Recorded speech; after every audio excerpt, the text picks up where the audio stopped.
Anybody could be that guy. Party's on and the music's high. Come on. Come on.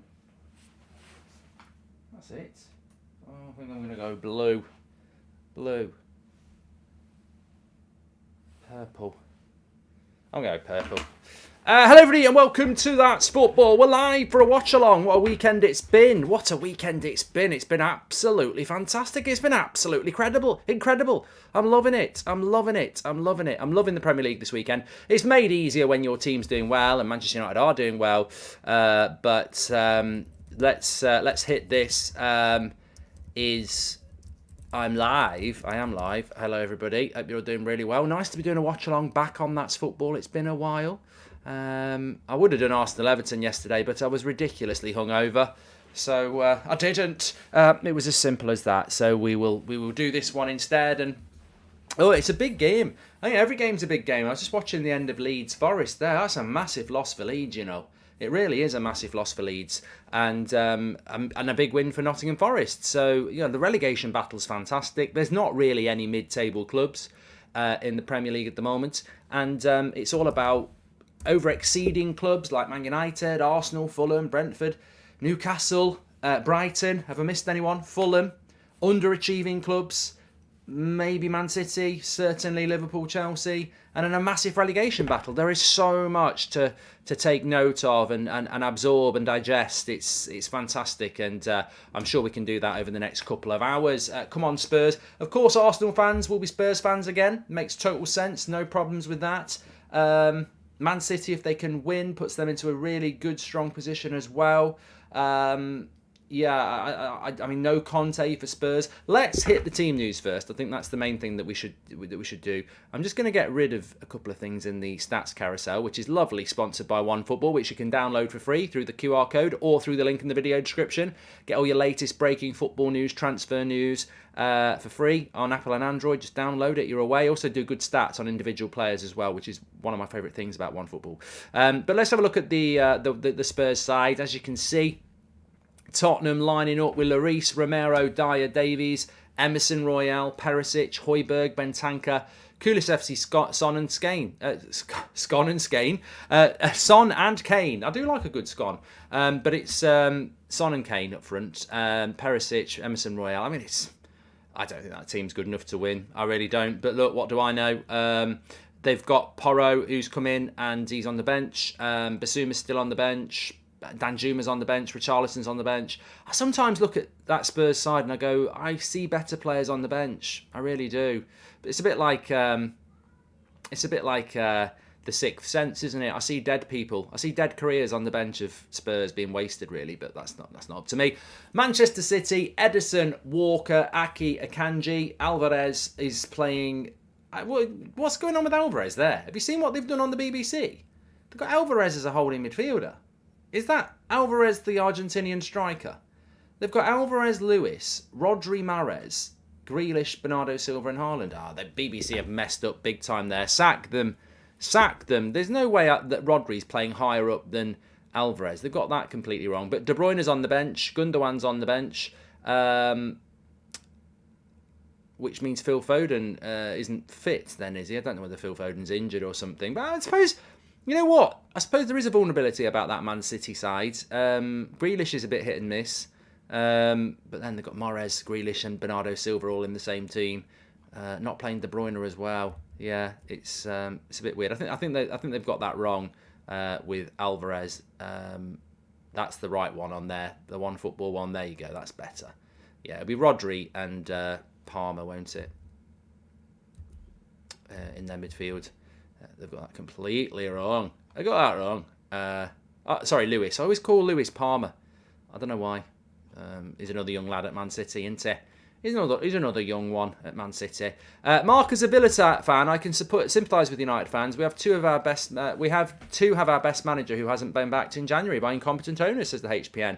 Yeah, surprised you lost to Leicester yesterday. Big up Man United for putting up a fight to the end, says George. Welcome to Members Club Savage. Appreciate that.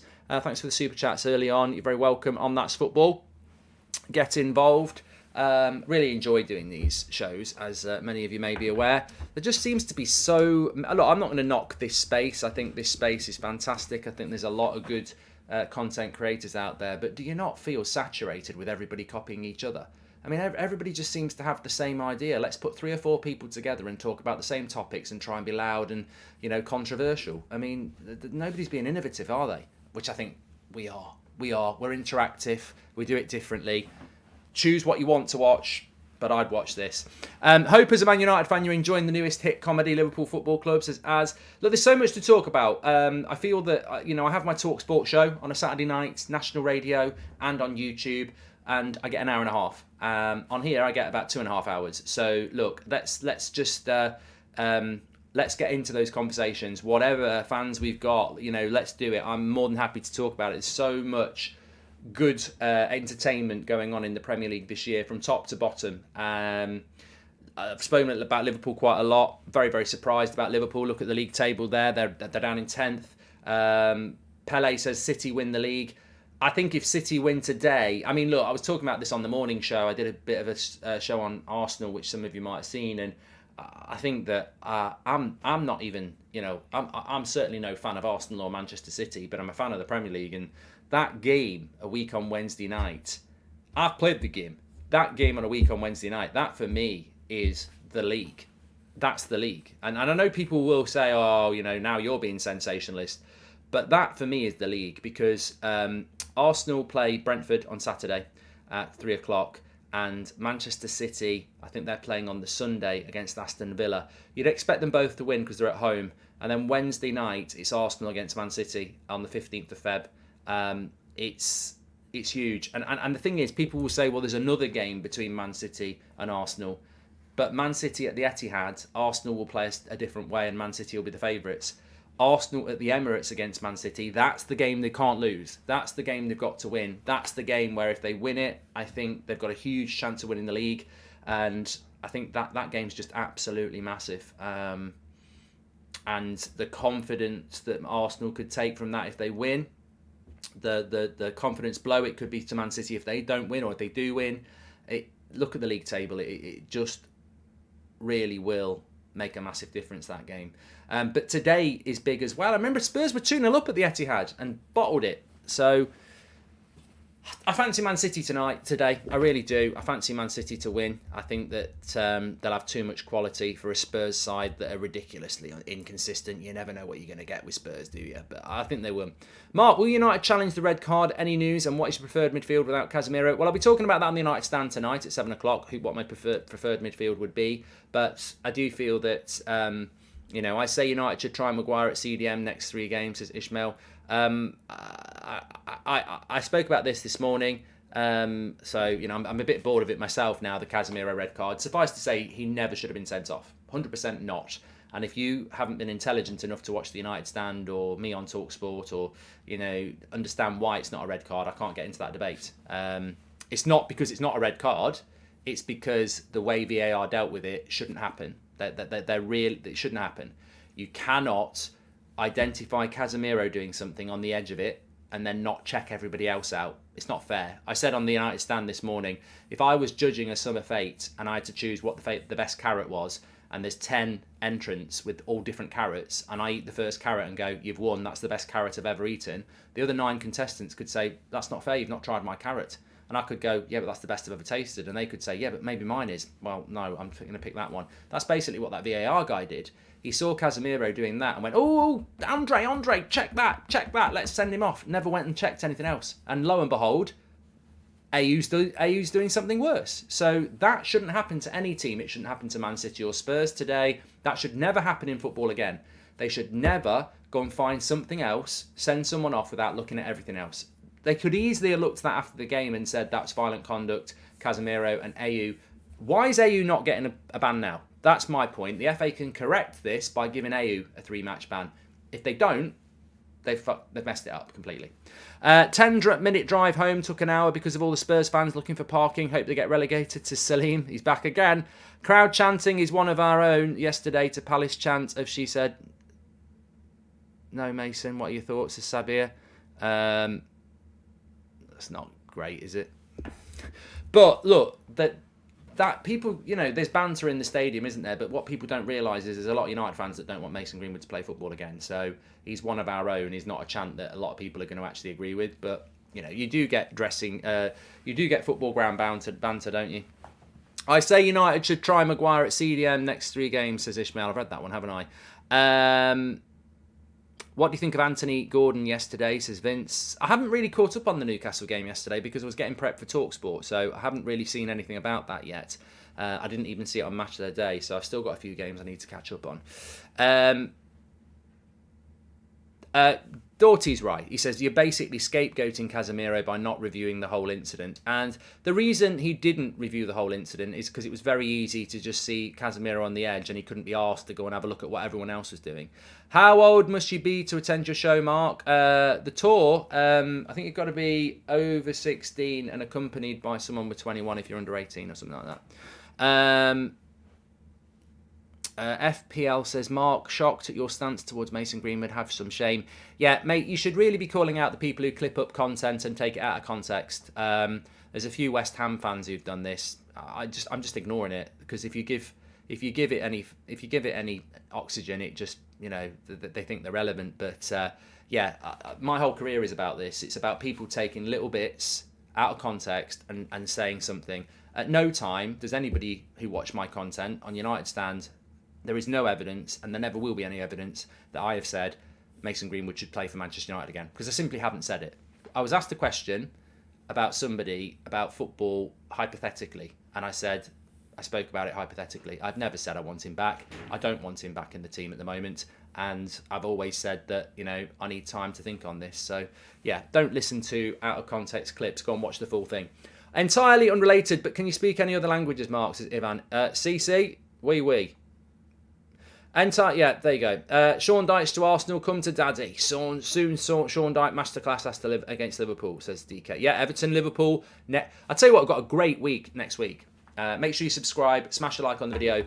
We have got a great week next week, and next week's week is Monday Night Football is the Merseyside derby, and then Wednesday Night Football next week, not this next week coming, the week after, sorry, is Arsenal Liverpool. So loads to get forward, looking forward to. Sorry, Arsenal fans, I haven't changed the title to what it should be, which is not, I've already done that. It should be live watch along. So sorry, Arsenal fans, I'm not trying to goad you, and I didn't anyway in the video.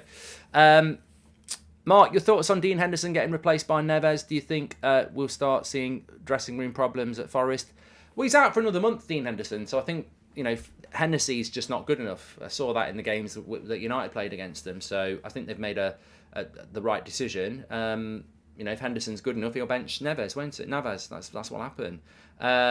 What's the best result tonight? Best result for Arsenal, Man United, Newcastle, Fulham, Brighton is a draw. That's the best result for us. I'd love a draw. Best result for Spurs is a win. Best result for Man City is a win. Relegation teams may have preference, but I think for the vast majority of us, a draw is the best result. Do you think Arsenal are going to start feeling the pressure, says Manage? Thanks everyone who's tuning in, by the way. Loving these questions because there's so many different questions about so many things going on with the Premier League. So keep them coming in because we're still 15 minutes away from kickoff. The Stats Carousel is going round with the latest league table and the lineups for you. What's happened to Son? I remember his dad saying he needs a move to win trophies, so you think he's on the way out, says Connor. What's happened to Son? What's happened to Salah? Both won Golden Boot last year. I don't know. It's weird, isn't it? Two of the best players in the league who are not performing any better than Almiron. Almiron's having a better season than them. And I like Almiron, but Son and Salah both being poor, it's an odd one. If Conte leaves Spurs this summer, who do you like to replace him, Mark? Tuchel, Pochettino, Thomas Frank, and Michael Carrick are all good options, says LA. You know what? I love the fact that you mentioned Michael Carrick there. I would love Michael Carrick to be a coach because he was one of my favourite players that United have ever had because he was so underrated and he was so good at what he did. I would love Michael Carrick to be a coach. It's funny, I was down the pub on Friday night, I was having a chat with some lads about, we were all saying it pisses us off, and Rooney will be the next one. These ex-great players who keep getting given jobs that they probably aren't ready for. Like, look at Sean Dyche at Everton. One game, top of the league. He knows how to get a result out of those players. Lampard didn't have a clue. He wasn't ready for that. But he was, Lampard's managed Chelsea and Everton. There are countless managers who are good managers who would never get those opportunities, and Lampard's managed Chelsea and Everton. Gerrard has managed Villa. Rooney will be next. I think, I hope Carrick does end up being a manager, but at least he's managing Middlesbrough. At least he's doing it, and I don't think Carrick would be offered the Spurs job, to be honest with you. I think you could see Carrick getting a Fulham type job or something like that and building his CV gradually. So I'd love that with Carrick. I don't think he'd get the Spurs job, though. I personally think you should go for Pochettino, but, what do I know? In my life, I've always preached person deserves a second chance, but have that second chance elsewhere. Am I a hypocrite for having double standards? No, a second chance in football is a second. It doesn't have to be at Man United. I think you're absolutely correct. I mean, I don't massively want to get into the Mason Greenwood debate, but I think he should be given a second chance. But I think that the fans of those clubs have a right to have a say, and so do the sponsors and everybody else. And I think at United, it's just not the right. I don't think it's the right move, but it won't be down to me. It won't be down to you. What's happened to Son and Salah is an Aubameyang situation. Both got new contracts in the last 18 months, says Ivan Smith. Counterpoint to Haaland not being seen as player of the year. What more can he do? Yes, he's in Man City, but he's not exactly underperformed, says Az. Look, I am a huge fan of Erling Haaland. I disagree with Ben Foster. He thinks Erling Haaland's the best striker in the world. Lewandowski's better. He's a better finisher. But Lewandowski's the best striker in the world for me. So Haaland to be in that conversation is great. He's absolutely world class. He's absolutely fantastic. But I don't think Man City. I said it at the start of the season. I think Man City are going through transition. That's what's happening with Man City. I think they're going through transition. They're still a bloody good team, but they're going through a transition. A lot of their players are starting to, come towards the end of their careers in a way. They're not in their prime anymore. They'll still probably win. They could still win the league. They could still win the Champions League. I mean, this is a very, very good side, but they have to play a different way. Erling Haaland never gets subbed. Erling Haaland starts every game. That's not Man City of the last few years. Man City, you never knew what the front three was going to be. You never knew who was going to play at number 9. So it's just a different team that Man City are with Haaland. But I also think if you put Lewandowski up front for Manchester City, if you put Benzema up front for Manchester City, they'll score loads of goals. They'll score loads of goals because they're going to get loads of chances. Erling Haaland was never going to fail. I know some people tried to predict he was going to flop, but he was never going to fail. If you know nothing about football if you thought Erling Haaland would fail at Man City. The only way he would fail is if he got a career-ending injury and didn't play. That would be a flop. He was never going to flop as a footballer because he's playing in a team that creates chances and he's brilliant at scoring chances. Just for me, I just think there's something more genuine about what Odegaard's done, in my opinion. I just think Odegaard is performing magnificently and captaining a side that shouldn't be top of the league in anybody's predictions, but deserves to be there. And I think nobody would deny that. I just think the trajectory of what Odegaard's done at Arsenal is unprecedented and was unlikely, whereas at the start of the season, I picked Haaland as Golden Boot winner easy. I think it's the easiest Golden Boot winner I've ever picked because I knew he was going to score loads of goals. So I haven't got a problem with people going with Erling Haaland. It's a very logical choice to put him as your player of the year. But for me, I just think there's something more, more... You know what it is? It would be like if Man City win the league this year. Would you give Pep Guardiola manager of the year? Or would you rather give it to someone like Thomas Frank if they finished 5th? I'd give it to Thomas Frank because I think there's just something more genuinely difficult about that than there is of Pep winning the league. But doesn't mean Pep's not manager of the year. It doesn't mean Erling Haaland's not player of the year. And Erling Haaland probably will win player of the year because that's what footballers do. I mean, did you see me do team of the season with Ben Foster last week? He didn't even pick a formation. He just picked 3 strikers. And I was like, is this what players do? He says, yeah. I said, I know. I completely understand why some player of the years picked by players don't make any sense. Alvarez Ploy's more like a striker than Haaland, says Connor Head. And Sean Dykes to Arsenal. I've done that one from DK as well. Thanks everyone who's tuning in, by the way. Make sure you smash a like on the video and subscribe. Daily content on That's Football, topical debate shows, etc. We upload every day, and then the big games we do watch-alongs. And remember, the Champions League's going to be back soon, so we'll be doing those as well. Definitely. I can only apologise about that team of the season on the Ben Foster channel. We all debated it, but he pulled rank and put Harry Kane on the right wing instead of Saka. But he did, some people just don't want to build a team. They just want to put all the players they can in it, don't they? I don't see him going into management, no. What are you excited for the Super Bowl next weekend? Yes, Super Bowl watch along next Sunday night will be on this channel as well. We do it every year, so if you want to stay up late, I'll have my American sweets again. One time a year I can eat sweets late at night, so yeah, we'll get that. What hidden gem strikers can we get that aren't the typical Kane Osman roundabout, says Frank. I think Sesko will end up being a really good striker. I mean, obviously people know about Ramos at Benfica. There are still some strikers out there that I think that will come through. I mean, they're not really hidden gems, but I think Adeyemi at Dortmund, Makuku at Dortmund, they'd be two to keep an eye on. I was surprised by Malen at Dortmund, actually. I did think he was going to be another top striker. Yeah, there's always going to be players coming through. Osman, where do I think he'll end up at? I don't know. I don't know.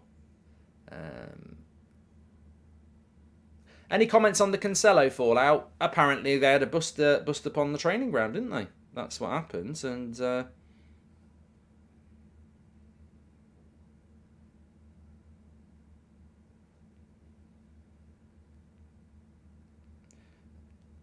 I saw. I'm just trying to find it here. I saw that Pep has said that the door could be open for him to return.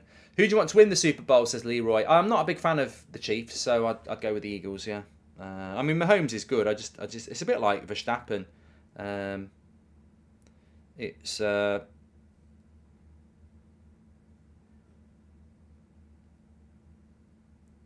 just not for me. But when comparing other top four teams' goal difference, does it worry that Man United isn't scoring enough goals, says Mitch? No, because I really don't think it's going to come down to that. I really don't. Sorry, I just want to get this right. Basically, I'm messaging somebody in the house to turn the heating up. It's got a bit cold today. A draw will do here, says Raz. I'd love a draw. Yeah, goal difference for Manchester United, Mitch, isn't great. Our goal difference isn't fantastic, as you can see there. It is a little bit low compared to everybody else. I mean, it's a lot lower than everybody else. It's just not that great. But remember, United have had a couple of beatings this season that were, completely out of the ordinary. The Brentford game, the Manchester City game, and we haven't been free scoring. But we 100% deserve to be where we are because our defence is so good. So I think that, Ten Hag's United, we're sort of going through this transition of building from the back. He wants us to be more attacking, but you've got to get that right balance of keeping your defence strong, haven't you? Score predictions for this game today. Let us know in the chat what you're going to go for. I'm going to go with the Man City 3-1 win. I don't see Spurs being able to live with Manchester City. And that's got to be a worry for Arsenal, hasn't it, actually? Can, Arsenal lose to Everton yesterday? That just puts it in their head, well, we could lose games. Whereas I think with Manchester City, where are the results? Where are the bad results going to come from for them? Moine at Frankfurt, he's tearing it up. The Bundesliga, scored in 3 of the last 4. Someone to watch for in the summer, says Zach. Thank you very much for that super chat. You can do that through the $sign, of course. Make sure you subscribe to the channel. We need more Football Managers, says Emil. I was thinking about Football Managers today. I just really had the urge to play it. I didn't because I had some other stuff to do, but I did have the urge to play it. 2-0 to Tottenham, says DMC. I would love to see that. I'd love to see it. Well, no, I don't really want to see Spurs win because then they sort of get themselves back in the top 4 race. I think the draw is the result I would love to see tonight. I'd absolutely love a draw. But we will see what happens. Let me just get the timer ready to go. Players are in the tunnel. Tottenham in 5th. They're currently 6 points behind Manchester United, having played the same amount of games, and 4 points behind Palace. So they'll have played a game extra today, Spurs. So it'll be an interesting one if we can get the result down. There's Erling Haaland. He'll score today. Yes, it's the most obvious thing in the world, isn't it? He'll score. I think that Spurs defence is absolutely terrible. In my humble opinion, I do. I think it's a poor Spurs defence. But look, if they can get a clean sheet today, then maybe that they'll at least get a draw, won't they? I can't see Spurs getting top 4. I was getting in a bit of trouble yesterday. Some Spurs fans were having a pop at me saying you don't talk about Spurs on top for top 4 on Talk Sport, but I can't be a liar. I don't think Spurs will get top 4. I really don't. I don't even know if Spurs will get top 6. But I suppose with Chelsea and Liverpool so poor, look, let's see what Spurs can do today. I'd like to see them get a point, but I don't know.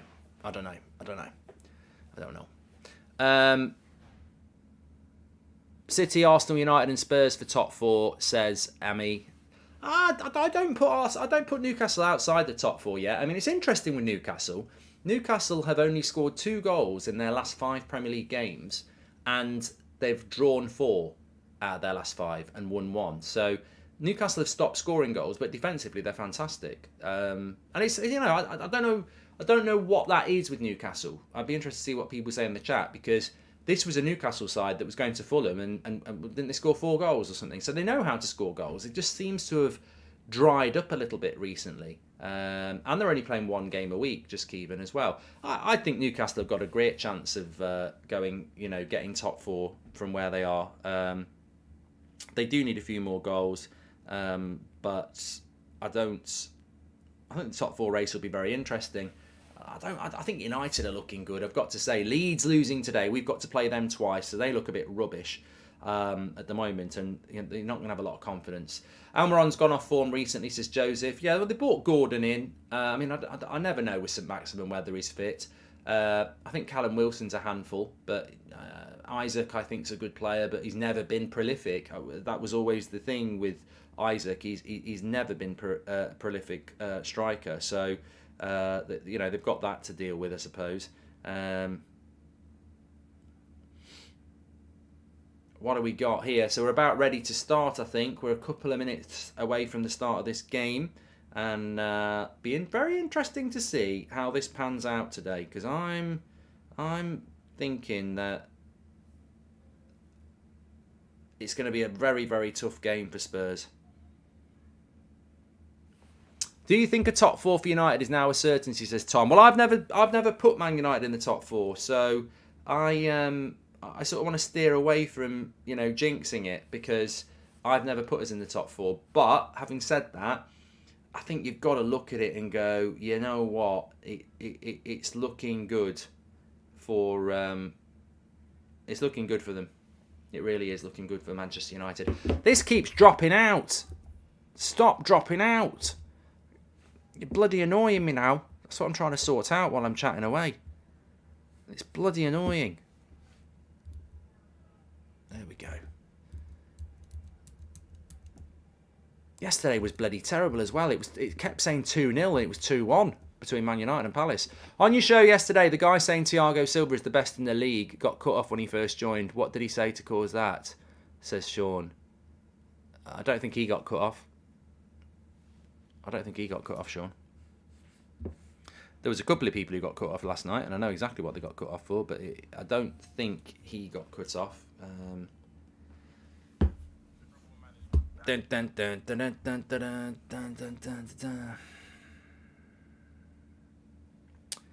Right. I think Rafael Varane has been amazing this season. I refuse to have that conversation, by the way. I can't stand that. I don't know whether you get this in your fan base. I hate it. I despise it. It's so individualistic. I cannot stand it. And what I'm talking about here is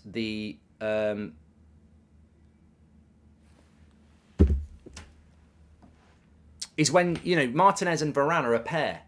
And there's United fans going, who's better, Varane and Martinez? I saw Charlie on our channel doing it today as a tweet, and I thought, come on, Charlie, you're better than that. Why would you argue about who's the better centre-back between Varane and Martinez when a centre-back pairing is about pairing? And I'm not interested in that. We're in such a good place. Why would you start arguing about who's the better centre-back? It's just a non-topic for me. I'm more than happy to have a conversation about,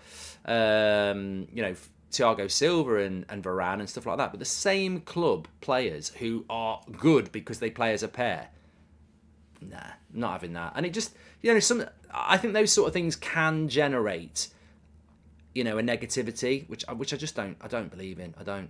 Anyway, look, timer's up on the screen for you there, and we're up and running.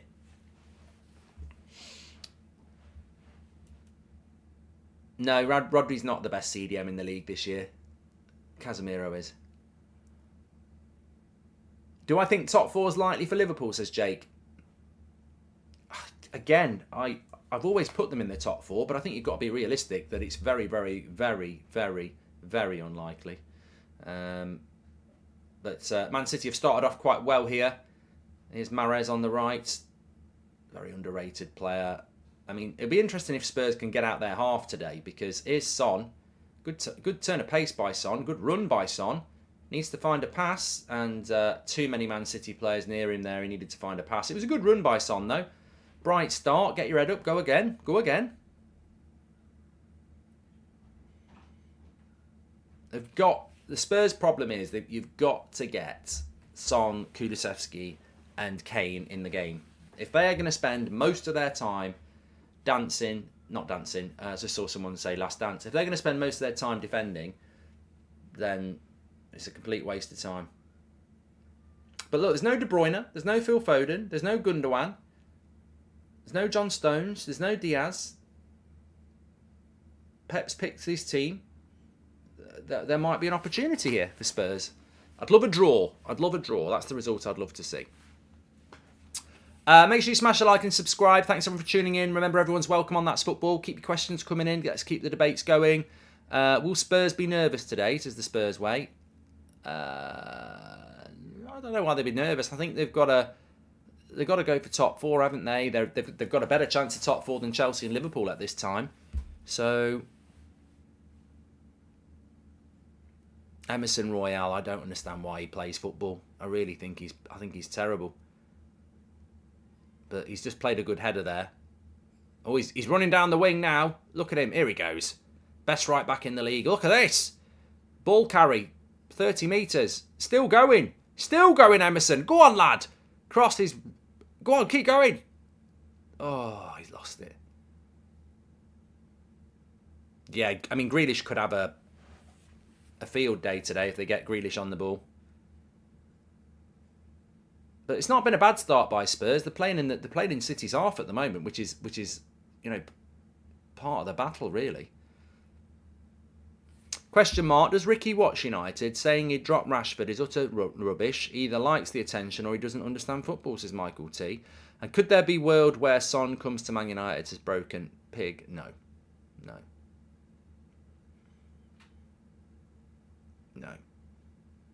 I presume Arsenal fans are supporting Spurs again today. Macalina says, why no Kevin De Bruyne? Also still can't get over Pep letting Cancelo go. Well, I think I agree with Pep Guardiola letting Cancelo go, because that's a power struggle thing, isn't it? That's about who's the boss. And you know what? At the end of the day, they had a training ground bust up, and if you are the manager, you've got to be the manager. You have. I mean, Man United made this mistake under Pogba, not under Pogba. I suppose they were under Pogba. Under Mourinho, player power ruled over Mourinho. I think Cancelo's a very, very good player as well. I mean, if anything, Man City have come out that transfer window weaker than they went into it, haven't they? But Arsenal dropped the points. I think Arsenal had a good transfer window. I really do. Oh, Son's caught on the ball here. Here's Rodri into Bernardo Silva. And good block there, but Mahrez has still got it. On that left foot, he lit it. It's ridiculous. It amazes me. It absolutely amazes me that the modern professional footballer allows someone onto... Look at Perisic here. And Ben Davies. They let him onto his left foot. I remember was it Leighton Baines did it for England against the Netherlands at Wembley really late on, and we were drawing against the Dutch, and he just let Robben come in on his left foot and he curled it in the top corner. It's like, do not let someone like Mahrez onto his left foot. Show him down the line. Man City nearly scoring here. Oh, Lloris has got it from the corner. Neymar or Ronaldinho? I've never heard of Neymar waiting for United to win a trophy. Thanks for the super chat though. Neymar or Ronaldinho? I would always go Ronaldinho for me. Yeah, he was a great player. No De Bruyne because City are wearing these Belgium kits. He might get confused and perform like he does for Belgium, says Sean C. There you go.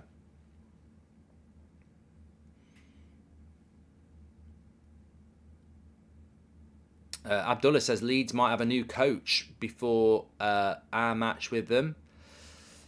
You know what? Leeds have lost at Forest today, if you're not aware. They're fourth from bottom. They've got Man United coming up twice, and I think we'll beat them twice the way we're playing at the moment, even without Casemiro. I think we will.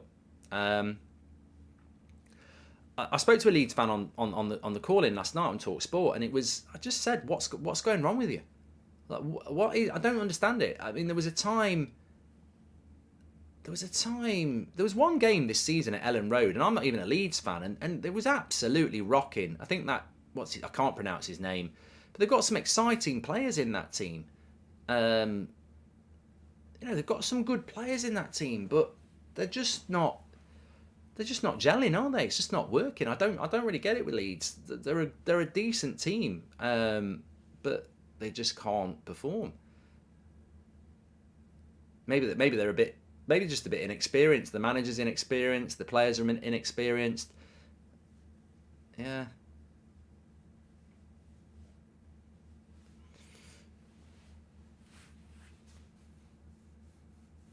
Where do I think Forest will end up in 5 years, says Aidan? Well, I think they've done very well to stay up. I really thought they would go down. I thought Fulham would go down. They've done fantastic as well. Fulham have done fantastic. Forest are doing well at the moment. Obviously, Bournemouth look like they're going to go straight back down. But I think it's always good for the league when the three teams that come up don't all go straight back down, because you end up with a boring... Promotion and relegation from the Championship to the Premier League is boring anyway, because every team that comes up will be a team that was in the Premier League in the last 3 years because of parachute payments. So, it's good to see people like Fulham and Forest looking like they might stay up, because we don't get the same teams coming up and down all the time. But look at Brentford. They're the role models, really. Get in the league, stay in the league, and then progress in the league. But I think we'll lose a big team this year on paper. A surprising team. I'm not watching the Six Nations anymore, Lukey. Not after what happened yesterday. England can jog on. I'm fed up with them losing to Scotland. I played the game. Losing to Scooby-Doo FC. What's going on? I can't understand that. At Twickenham as well. How? That's 3 games. 3 games in a row in the Six Nations we've lost to Scotland. I can't understand it. Losing to Jim White FC and his yellow tie. He's Audi munching on his crunchy nut cornflakes. Simon, I can't wait to see you Monday morning, Simon. The old Scots beating the English, eh? How do you like those apples? I've played the game, Simon. Monday morning I'm gonna make your life hell. I'm gonna wear a yellow tie. Scooby-Doo. Yeah, I do like the rugby, but I don't like it when England lose.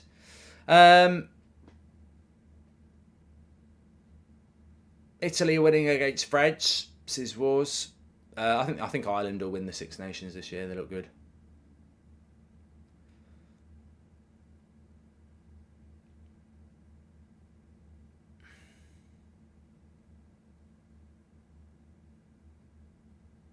It's Grealish, nice little run from the midfield. The thing about Man City is, and the thing I think Arsenal fans know they need to worry about, is that this team knows how to win titles.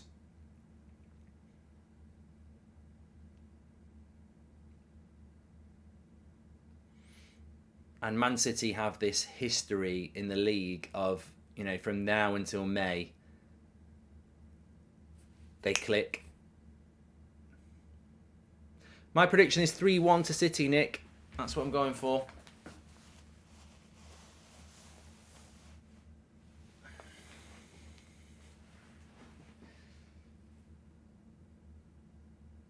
Do you ever want Blues back in the Prem, Mark? Says Alex G.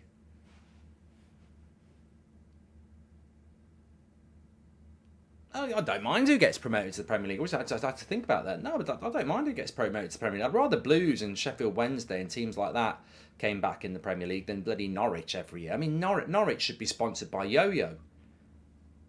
Up and down, up and down. It's boring, and they'll be crap when they come up again. You know, they'll get battered every week and then they'll go down again. It's boring. I don't mind teams coming back up if they're actually going to, stay up. But Norwich are just, I think Norwich are just, I feel sorry for the people in Norwich. They probably look at people like Fulham and Brentford and say, why can't we be like that? Why do we have to bounce up and down?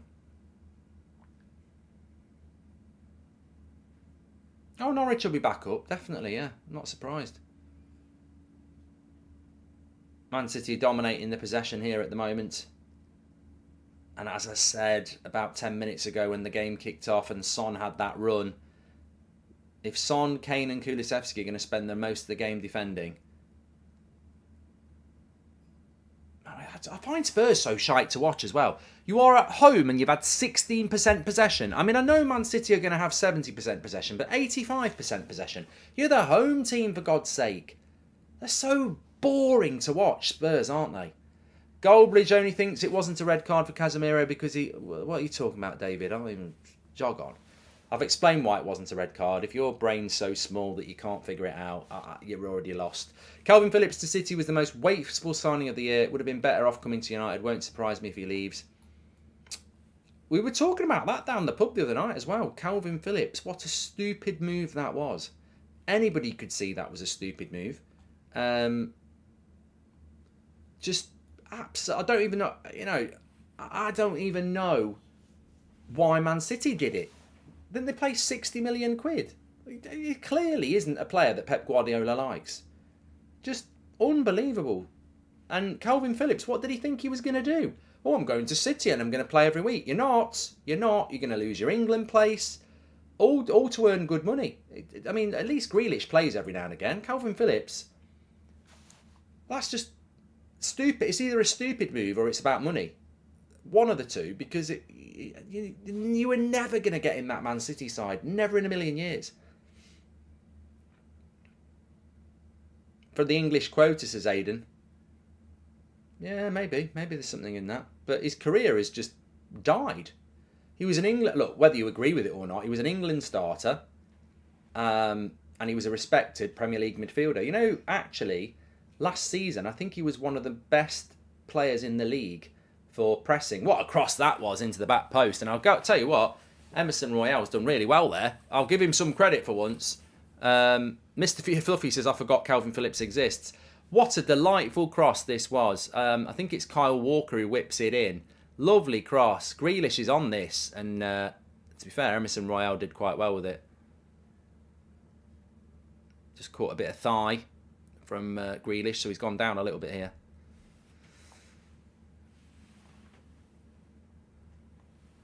Would you rather have Bellingham or Onana at United, says Chiri? I think people are going over the top with Onana. He's a good player, but I'd go Bellingham every day of the week at the moment.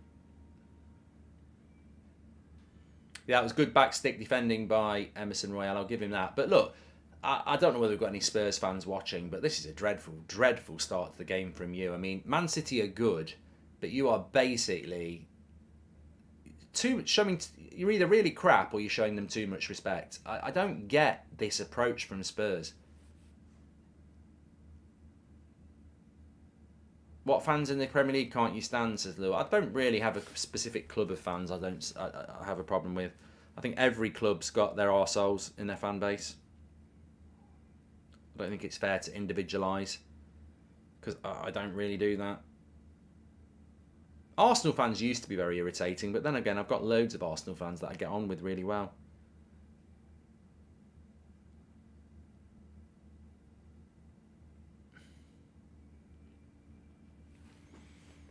Oh, they scored! Look at your phone again, Goldie. Look at your phone again. He's done it. The old phone magic. Look at your phone. And there's a goal. And it's Harry Kane. Harry Kane. Hurricane. Harry Kane. Hurricane Harry. He's done it. It's 1-0 to Spurs. Look at this. Look at his face. He can't believe it. He's got a face full of joy.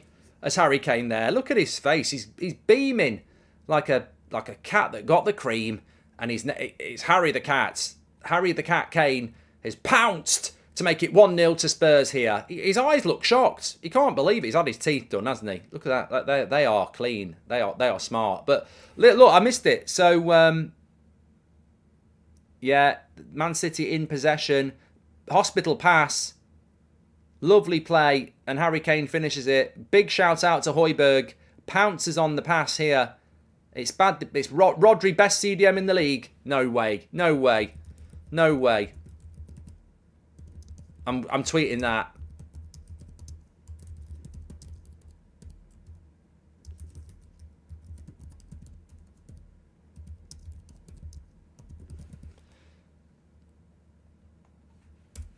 It's supposedly the best CDM in the league. Harry Kane's broken the Spurs goaling record. That's why he's happy as well. I'm going to say he's more happy than ever. I understand now. He's the all-time Tottenham goal-scoring record, so you can understand that. Fair play. Well done to Harry Kane for that. But 1-0 to Spurs is a great start here. And even better that Rodri, who's meant to be the best CDM in the league, just played a shit pass that caused Spurs to score. Casemiro would never. And it's 1-0 to Spurs. And it's a great, great, great moment for Harry Kane. Or as we call him, Harry Bane. I've broken the Spurs goal-scoring record. Batman could never. Hello, I'm Harry Kane. Harry Bane. Not done that for a while. Probably won't do it again. It was of its time. But well done to Harry Kane. Fantastic goal there. And breaking the record as well. A gift from Rodri. Check his bank account. City in the mud, says Ryan. Well, remember Spurs have been in this position quite recently as well. They were 2-0 up at half-time at the Etihad and still ended up losing. So, look, there's a long way to go here. But this will be exciting, Spurs fans. It's certainly exciting me as a Man United fan as well. I mean, I'm not putting United in any title race, but I would certainly like to, finish as high as possible. When United played City, they also had 70 to 75% possession, but only in front of our press. City will still win if Spurs let them play in their half, says Luke. Exactly. City had a lot of possession against Manchester United at Old Trafford, but it was nowhere near this high up the pitch. It was all around, centre and then in their own half. But look, also Spurs don't go and bloody concede quick. Keep a clean sheet now for 10 minutes. Keep it tight.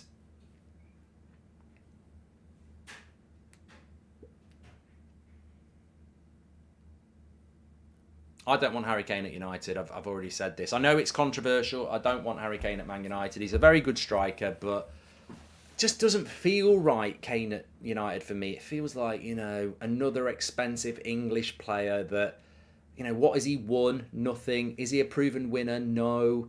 Is he a proven goal scorer? Yes. Does he drop deep into the number 10 role? Yes. We play with a number 10. I think a team like Spurs in England suits Harry Kane because he's got that freedom to drop deep. But we don't need a striker to drop deep because we play with a number 10. We need a goal scorer that's going to be a goal scorer for 5-6 years. Is Harry Kane going to be a goal scorer when he's 34, 35? I don't think he will.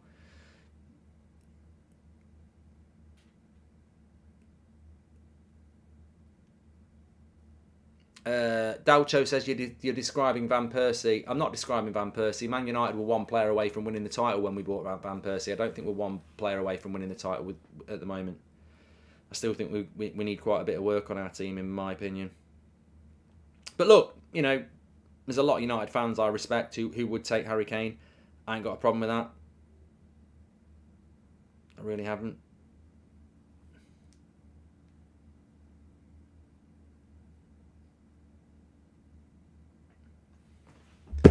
Harry Kane scored Alvarez. That's why we're talking about him.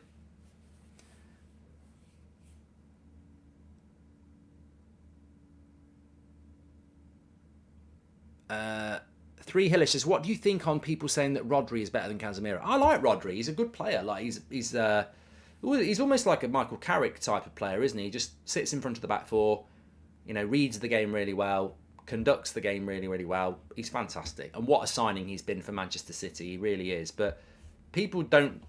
I don't get why people don't respect David De Gea, Casemiro and Varane.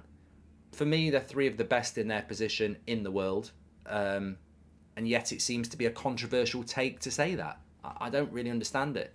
But in the case of Casemiro, he was already one of the world's best CDMs. I thought in the World Cup he was Brazil's best player. And for Manchester United, he's been our best player this season. So I don't get what the take, where the bad take is with that. Man United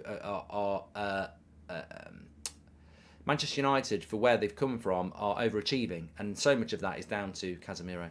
It's not the second half, Lee. I wish it was the last minute of this game. I do want a draw, but I think Man City will score at some point. So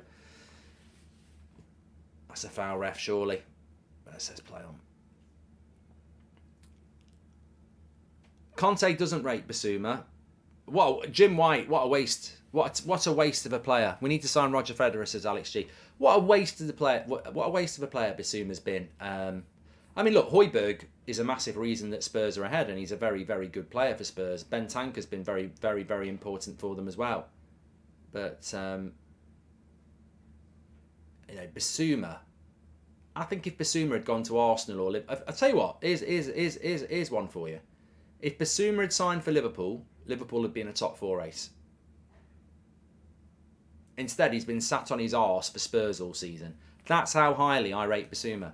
In the right team, Basuma is one of the better midfielders in the league, and he's just been hung out to dry at Spurs because, for some reason, it's just not logical. I don't even know why they bought him.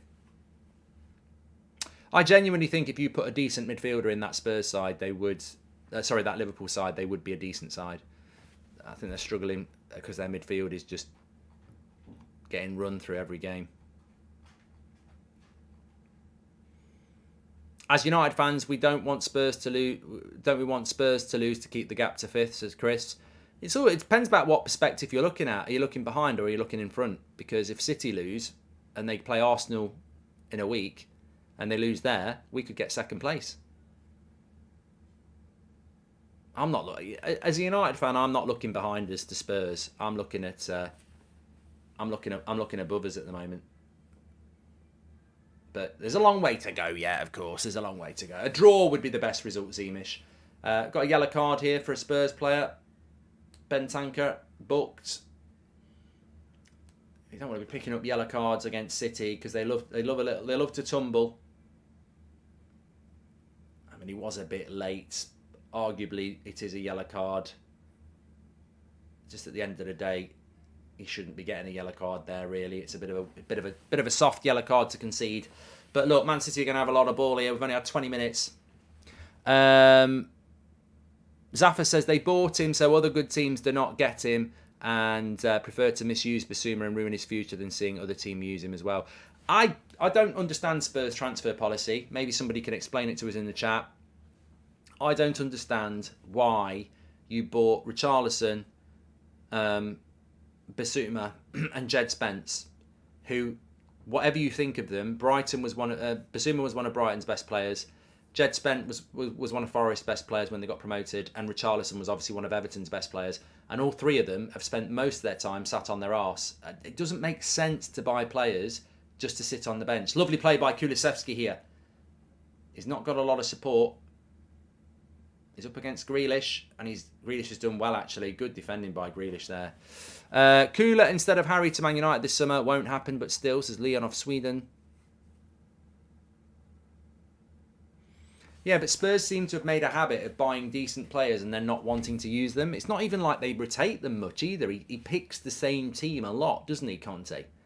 He doesn't rotate a lot. He picks the same team.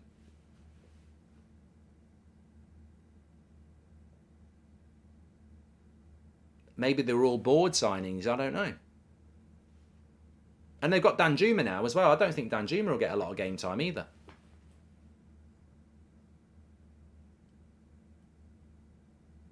And to be honest, the way that Son's played this season, they probably should have played Richarlison a bit more.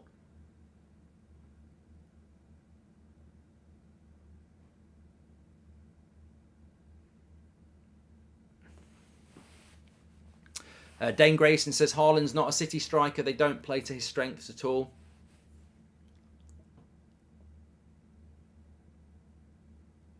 I mean, Haaland's just a beast of a player, isn't he? I don't, the way that.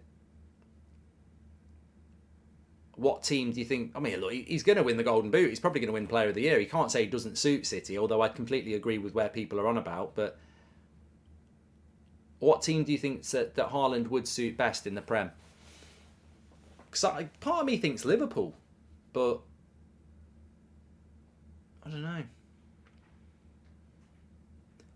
I wouldn't say Man United because we don't create enough strikers for our number 10. Kane to United is in the stars, says Charlie Max. Chelsea, yeah, he'd suit Chelsea. Ooh, that's a yellow card, surely. Yeah, yellow card from Romero. He chopped Haaland there. Haaland got up straight away, to be fair. It was late. Is your back any better? It's feeling a lot better today, Arsenal fan. Thank you very much. And do you agree Bellingham is the best young player in the world? Says Alex G. I think he's up there. What 3 signings would you like to improve Man United? Centre back, striker, and centre midfielder for me. Fair play Haaland though. He got up fast.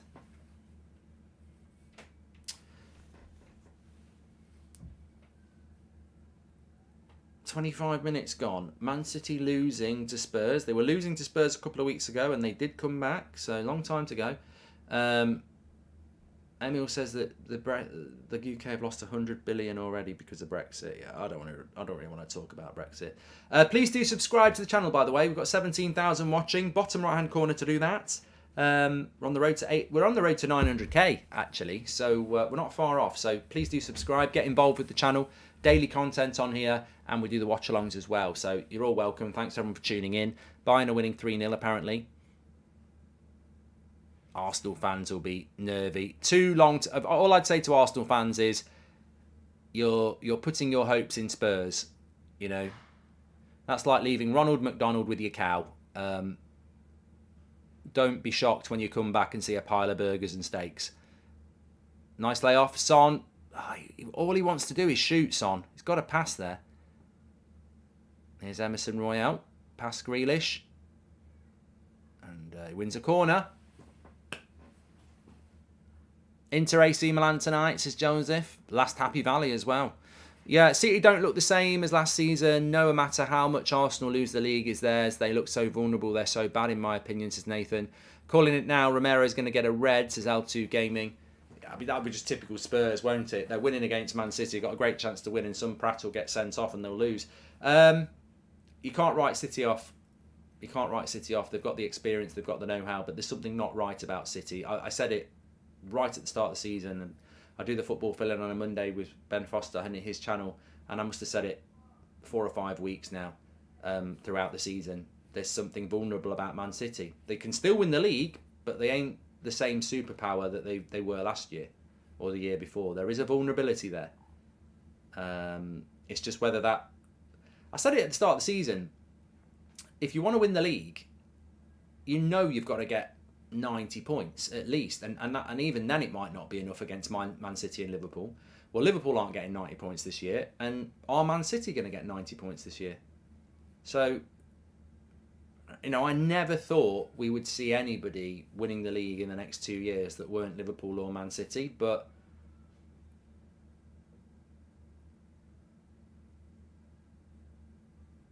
I think Arsenal will give Man City a game at the Emirates. I really do. That's a lovely ball in behind here. I tell you what, some lovely play from Spurs at the moment. Here's Son. They've got a bit of a break. He's got to go wide right, and he does. Kulusevski. Into good tackle by Aki. Perisic and Emerson Royale had swapped fullback positions there because Emerson Royale was running down the left. But Spurs having a good bit of possession here. Half an hour gone. It was some good play, says Savage. It was. No, here's Ben Davies. That's a foul.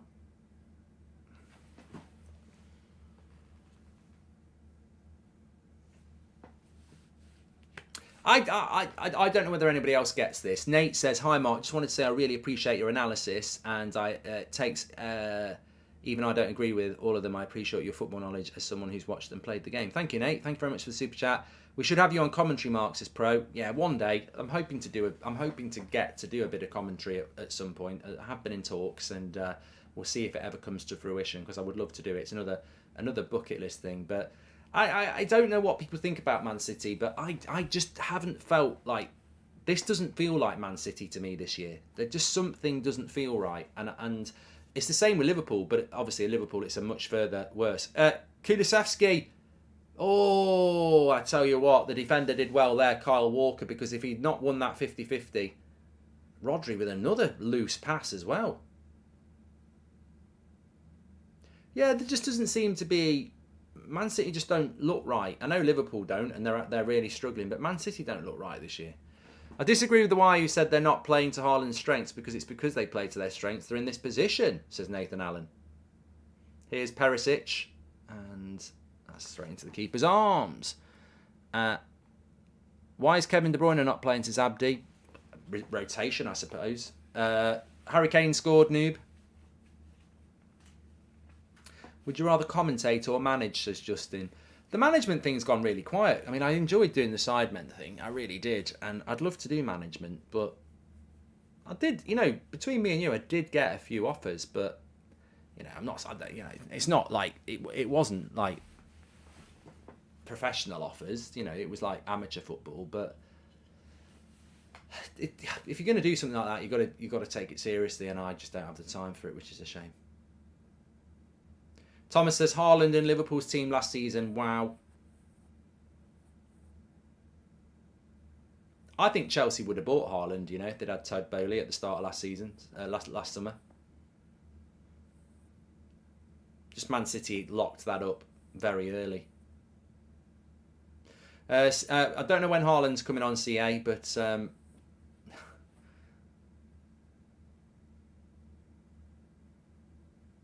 Kane more likely to move now. He's top scorer to Stewart. Well, he was always going to break that this year, wasn't he?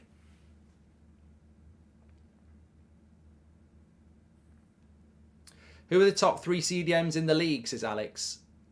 There's some good CDMs. I mean, I don't know whether Bruno Guimaraes is classed as a CDM, because obviously Newcastle play with a 2, don't they? But, not everyone plays with one holding midfielder. So I'd say, you can use Bruno Guimaraes in that role. Lovely cross into the box, headed away by Spurs. Obviously, Rodri would be in the top 3. Casemiro would be in the top 3. And I'd probably put Thomas Partey in there, to be honest. I probably would go with those 3.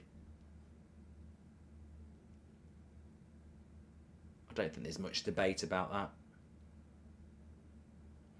Zach says you've got to manage at the next charity game, in my opinion. Depends if you get an invite, they might want to freshen things up. You just don't know. Declan Rice is crying. I like Declan Rice, and he could well end up playing for Man United next season. I do like Declan Rice, but Højbjerg's gone down here talking about CDMs. Oh, I think he's all right. He's just got a cut on his knee. And now Jack Grealish has gone down as well. I don't know what happened to Grealish.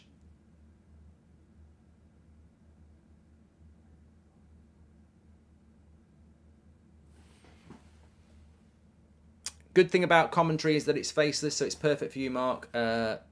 Michael's joking, says my mum thinks you're hot.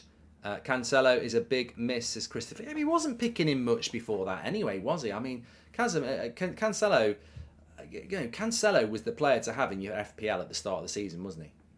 And post World Cup, it just all seemed to go wrong.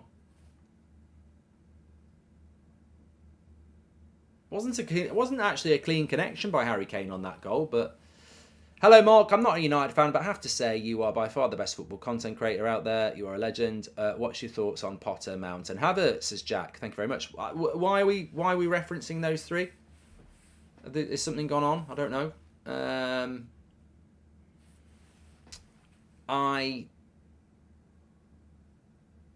I can't give any Chelsea fans any guarantee, but I think that You can't spend. You can't spend £300 million last week and then be talking about moving on your manager. You've got to stick with him until next season. And the great thing is games come up and they come and come and come and come, don't they? So you'll have a better idea of where you are in the summer, but you've got to stick with him until next season. Pep was asked about De Bruyne. He smiled and said he was dropped for tactical reasons. Sounds like the old dressing room harmony curse kicking in, says Nick P. Yeah, well, this is what I was trying to sort of allude to, really. I think that there is a bit of an issue at Man City because, they've had the Cancelo thing. There's a few Portuguese players there, and they will get on. Obviously, De Bruyne is a senior pro, best player there. Maybe there are cracks appearing at Man City. Would you be surprised if Man City went and shifted a few players in the summer and tried to rebuild again?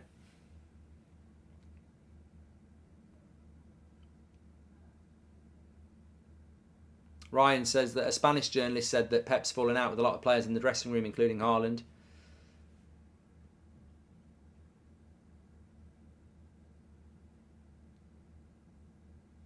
Would you ever move country and record from the sun, says Shuab.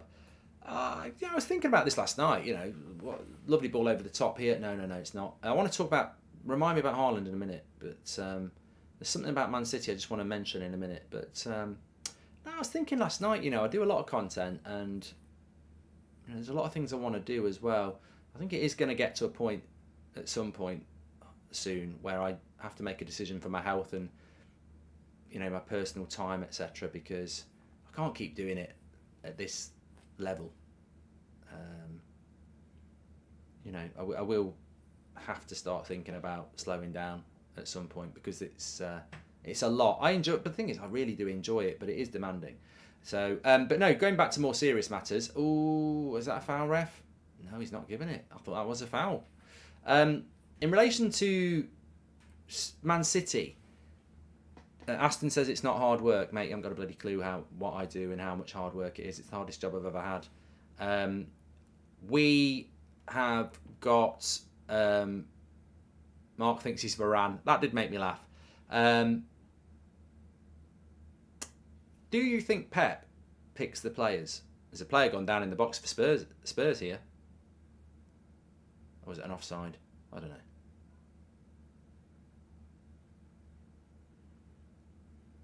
Do you think Pep picks the signings?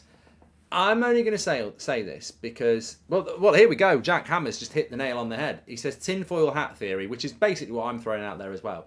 Haaland was forced on Pep by the board, which has upset the team's dynamic. Well, I do look at some of their signings recently. Foden's not very well, apparently. I do look at this.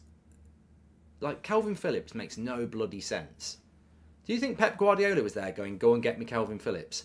Even Jack Grealish for 100 million quids just never felt like a Pep Guardiola signing. And then Haaland, who, whilst he is one of the best strikers in the world, it was very obvious that was going to change the way that Man City play. I mean, look, what I'm trying to say is with Erling Haaland, he's been brilliant for Man City and he's scored a lot of goals, but they're not running away with the league, are they? It's almost like it's a... for Erling Haaland personally, he's an absolute rip-roaring legend. But Man City are worse. Man City are not running away with the league with Haaland scoring all these goals. So my point is that last season, you'd see Raheem Sterling as a false nine, De Bruyne as a false nine, Jesus as a false nine. It was all about interchangeability. This season, it's Erling Haaland every week of every minute. And he is scoring the goals, but the team is not as fluid. They're going to go on, oh no, they're not. Spurs have intercepted this. Gakpo getting Liverpool privileges by press, says Charlie Max, and actually feels nice supporting Spurs, like a once-in-a-lifetime experience, says Jesper. Right now, they're mending my relationship. Come on, you Gunners, says Jesper. And don't you dare retire, Mark. We're not ready for life without your content. I'm not retiring, Shaddy. I just think at some point soon, I'm going to start taking the foot off the pedal because there's other things I'd like to do. And you can't fit it all in, despite what somebody said that it's not hard. If I told you my week, I don't think I've had a day's holiday in about 5 years. My typical day, I I barely get any time. I'm not. It's the world's smallest violin, but it's busy. It's busy, busy, busy, busy. And I just want to, I'm fed up of saying no to things I'd like to do as well. Working in the kitchen with Reese, the Gooner, United, both hoping for a Spurs result when you're coming for a roast at the Black Horse in Brighton. I tell you what, Super Dan, that sounds great. That sounds a great, great thing. It's invites like that as well. I want to go and have a roast dinner at the Black Horse in Brighton. Looking suave, Mark. Happy Sunday up the Arsenal, says Chris. Well, good tackle there by Romero, especially when he's on a yellow card. 5 minutes to go to half time here. I don't want to jinx this, but I've got to say, this doesn't feel like... I still think Man City will probably win. I said 3-1 before the game. But Spurs have got a chance here. I think at the Etihad, they were 2-0 up at half time, and you were like, how have they managed that? Man City are going to dominate them. But it feels like Spurs are in with a shout here. We'll have to wait and see. Do you think if United played 2 holding midfielders again, that would solve a lot of issues with the back line, says Zeus? What issues have Man United got with the back line? We haven't got any issues.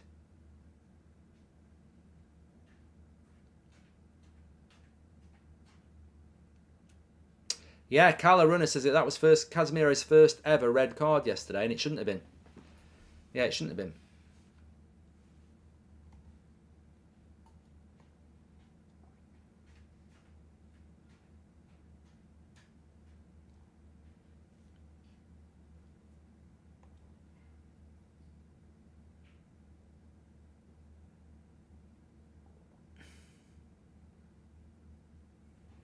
Adamir's got an idea for a programme. Getting a coffee with Goldbridge. You visit restaurants and coffee shops and chat with other people, like driving with Goldbridge, but we get to see more of what England has to offer. I'd love to do that. Idea for a programme. Thoughts on Agard, says Johnny Smith. Good centre-back. If it's who I think it is. Grealish! Ooh, for a minute. When someone shoots like that, I always look at the keeper, and Lloris, for a moment there, was just planted to the spot and didn't know what to do. Let's have a look how close this was from Grealish. Nice little touch out of his feet. Onto his right foot. Little curler. Probably about a metre over, isn't it? Let's have a look. Good. Oh, yeah, it's not far off.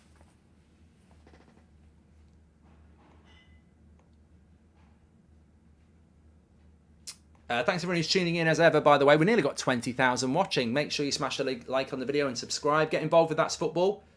Got some big plans for That's Football this year, actually. But there's loads of content, daily content on here, so get involved. Is that corner ref? Given a corner, yeah. Corner to Spurs.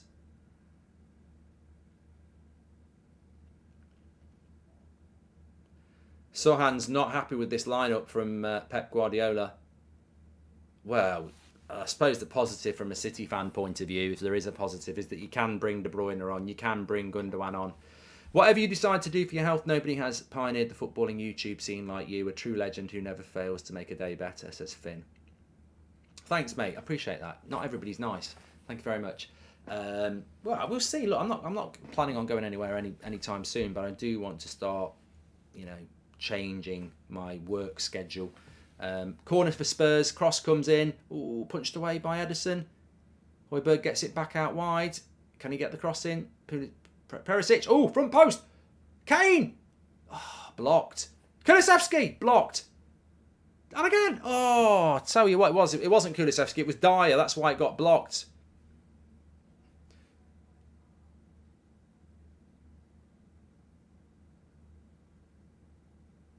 No, but I've been really lucky this season because I've been, on a Monday I go and do this Ben Foster thing, and I've always had to say no to stuff, and I actually quite like the idea. Remember years ago when the kickoff was good, I used to go on there quite regularly, and then obviously I had to stop because of certain people, but I enjoy doing the Ben Foster stuff. I enjoy doing the Talk Sport stuff. I think there's this vision that I only want to do my own stuff, that I'm in control of, and actually I quite enjoy it. I love doing the Sidemen charity match. That was great. I love doing the Talk Sport show. I love doing the Ben Foster show. So I'm really looking forward to going on tour. That could open up a desire to go, look, I want to do less on YouTube, and I want to go more on tour and stuff like that. So we'll just see what happens. But I'm very grateful for the opportunities that you lot provide. Rex says, I understand you're upset that VAR didn't look at AU, but 2 hands around the neck should always been a red. Both should have been off. Yeah, Rex, you've just answered my question. VAR got it wrong.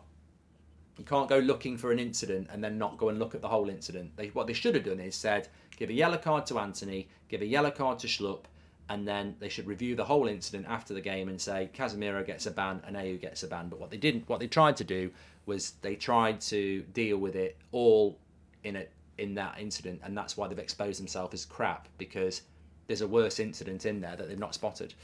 And you can't analyse that whole thing in a live match because there's so many people involved. I respect the fact that VAR can't see everything, but don't punish one when there's other things going on. Whatever you decide to do, I've done that one from Finn, and thank you very much for the super chats there.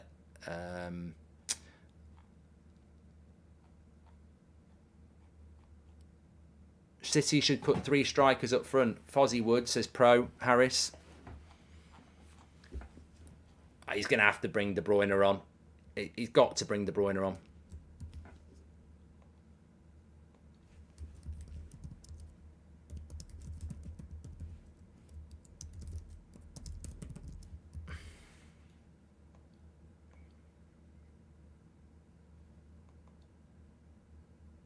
I mean, I've always quite liked Jack Grealish. Back post, Mahrez. They've got to block that out. Oh no, he's at the bar. He's at the Denver. I thought it was in. I was just about to say goal. Big chance for Manchester City. They are getting a little bit closer. Right before half time, the cross comes in. He smacks the bar, and it bounces out. It didn't even do that whole. Did it go over the line? It just absolutely smacked the bar and bounced away. Grealish has gone close. And now Mahrez as well. And look at Højbjerg here. He's loving it. Bad pass though. Bentancur. He needs to move. There's a move. There's a ball. There's a ball. Harry Kane. Keep it in, Harry. Oh, bloody hell. Harry Kane should have kept that in. Too slow. Bentancur messed up there. There was a real chance on the break. But let's look at this Mahrez shot again. Takes it down lovely. Bang. Oh, that really shows you the speed of the Premier League. You've got to be so quick. It's touch and bang.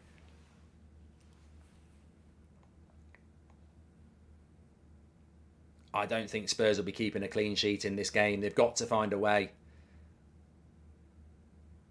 Gunnar Station says, you must feel vindicated by being bigger than those who tried to smear you out of YouTube. An example not to give in, and I'm enjoying the content.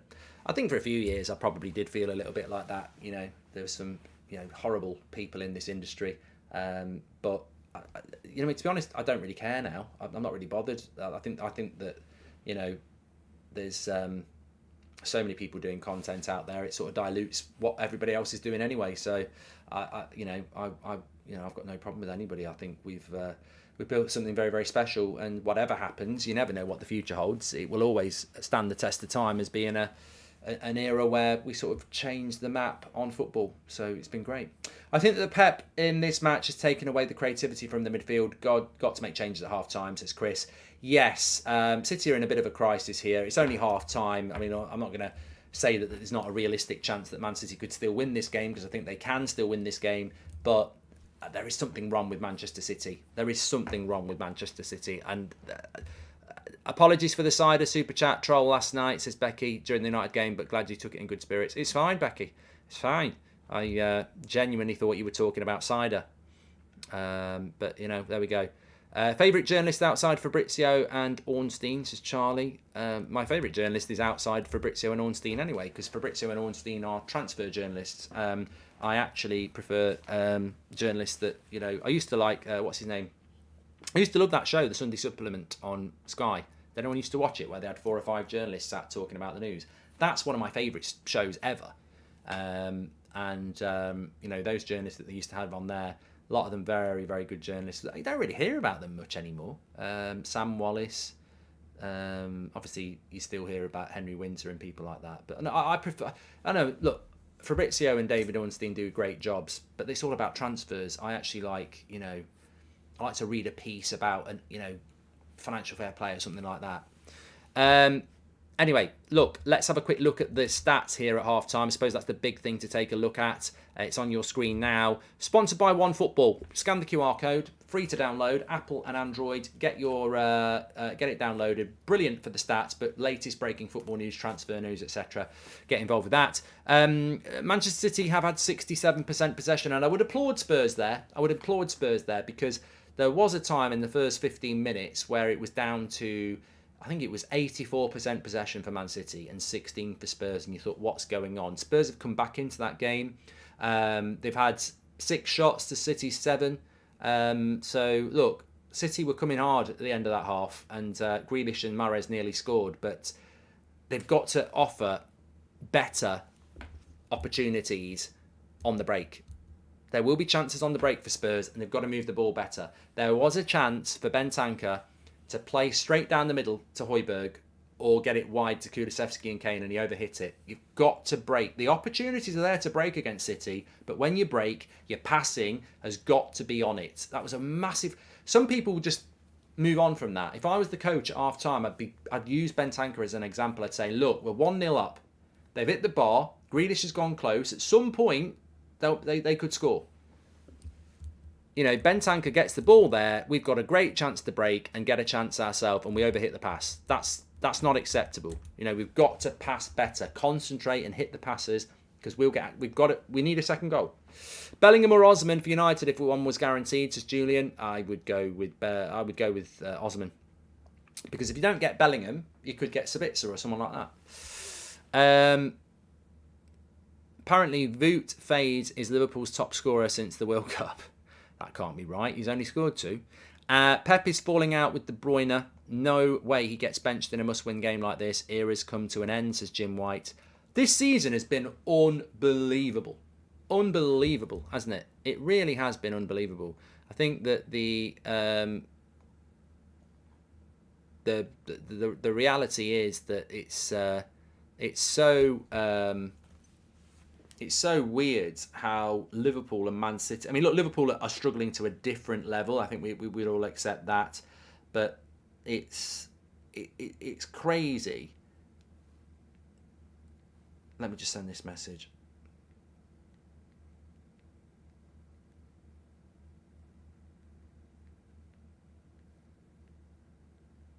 Sorry, it was important. I'm just ordering my tea. Man City are not Man City, and Liverpool are not Liverpool. Now, Liverpool's season is going a lot worse than Manchester City's, but I think that, and I'm going to stick my neck out here, and I don't think anyone's going to say this controversially. This is controversial. This season, Man City, if you told Man City and Pep Guardiola that Liverpool were going to be mid-table in February, you'd expect to have the league wrapped up in February. You would not expect to be where they are. Now, that's no disrespect to Arsenal, because Arsenal have only lost 2 games this season and drawn 2 games. That is championship form, and that is something that Man City wouldn't expect. But Man City, with Liverpool out of the game and the experience they've got, Man City should be running away with this league title, and they're not. Obviously, that's because of Arsenal, but it's also because of themselves. They're not Man City. There is internal issues. We know that. There is the Cancelo thing. De Bruyne doesn't look right. They just don't seem as free-flowing as they did. The mentality seems to have dropped. Something's changed. Erling Haaland is fantastic. But as I said, the Erling Haaland success story is a personal success story. He's going to win the Golden Boot. He may well win Player of the Year. But Man City may well not win the league. And ultimately, it's a team game. It's not an individual game. You know, in 2 or 3 years, Haaland will have loads and loads of goals, and he'll probably go to Real Madrid anyway. How many titles will Man City have in that time? How many titles would they have if they'd kept Jesus and not bought Haaland? I actually think if Jesus was still at Man City and Haaland was still at Dortmund, Man City would be at the top of the league. I really do. Well, for one reason, Jesus wouldn't be at Arsenal. But for another reason, I just think they know the way they're playing. So, look, the Haaland experiment is working for Haaland, but is it working for Manchester City? So, Man City we saw this at Old Trafford with Manchester United. We dealt with Man City perfectly. Haaland never got a touch. He never got a touch, and City were left trying to do things from out wide. And is that not what City have had to do today? Haaland's not really had a touch. So Brian Woolner and Jimmy Hill, Sunday Supplement legends. Oh yeah, the Brian Woolner era was the one for me, Pete. Managed against Ollie's boys, 16. Guess it's his level now, says Christian.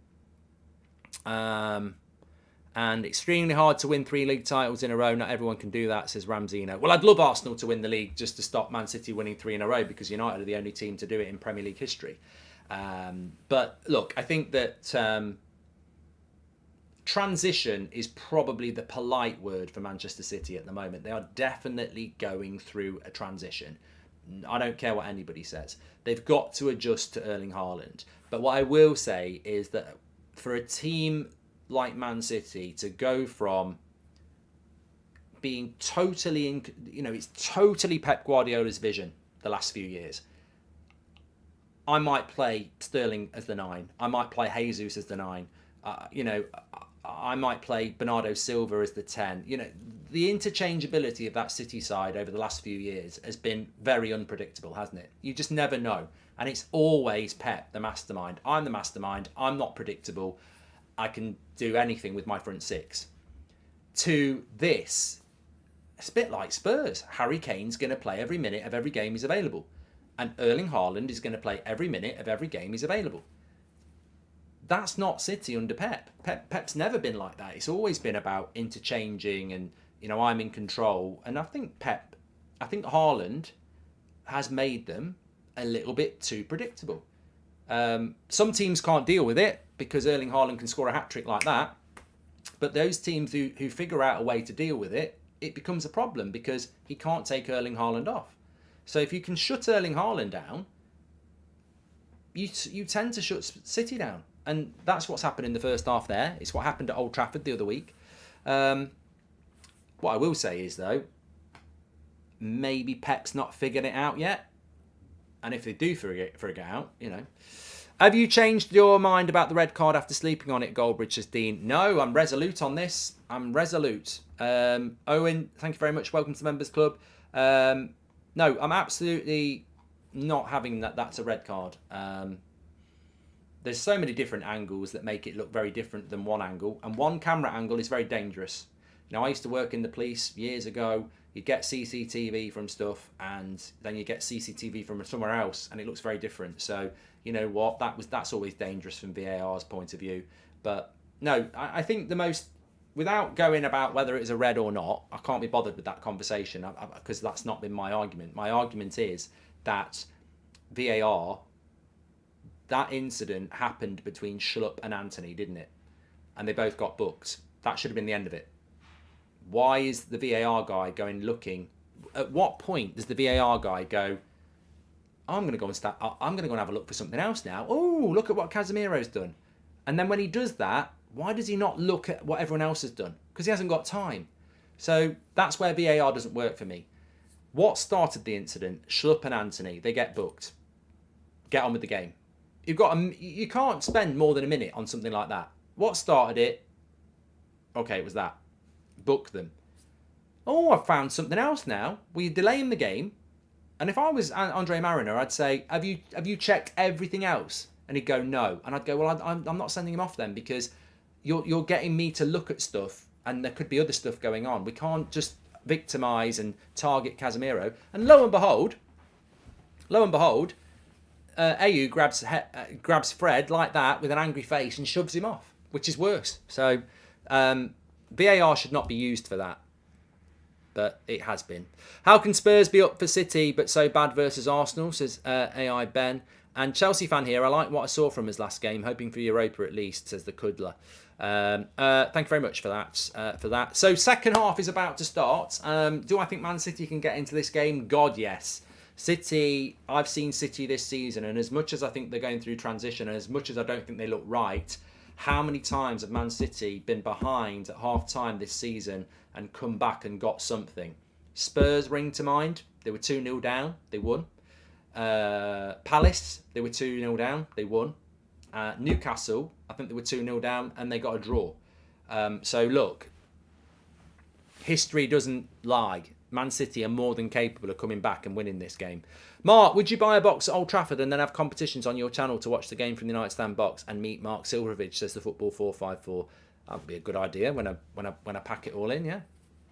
Maybe City's system before Haaland is more suitable to win the league, where you have to be consistent in the long run, while bringing in a number 9 like Haaland is more suitable for knockout football like the Champions League. Eddie, I think you deserve a big applause there, Eddie, because I think you've nailed it really.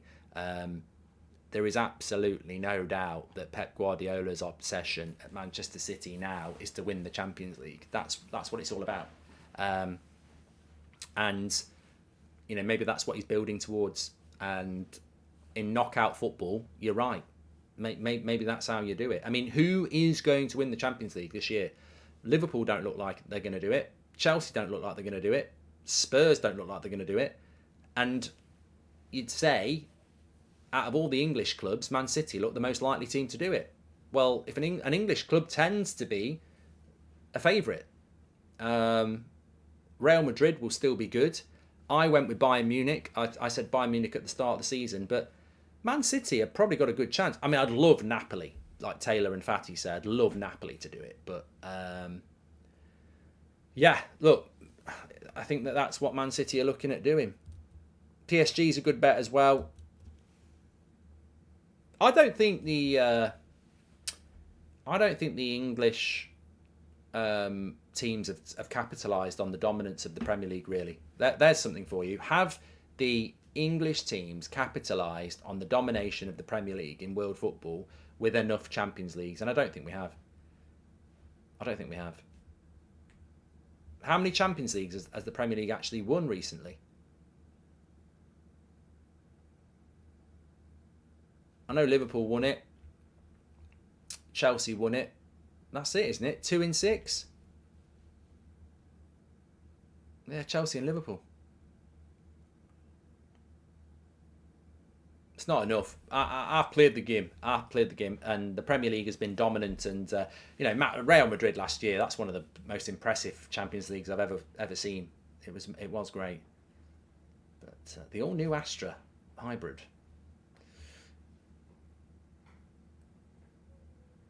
Here we go then, second half. What we're going for. I still think my pre-match prediction of 3-1 could be good.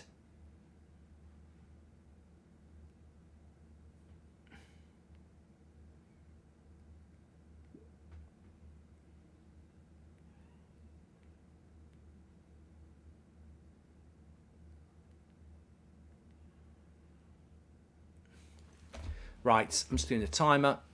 As a City fan, I'd rather lose the league and win the Champions League, says Owen. And have you seen Will Hughes goading the fans, says Holly? Twat. Absolute prat.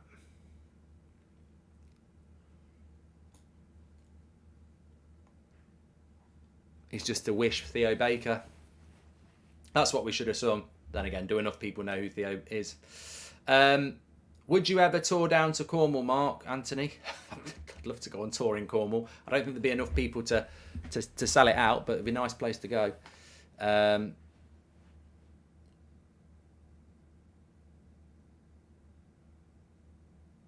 Nice ball into Kane.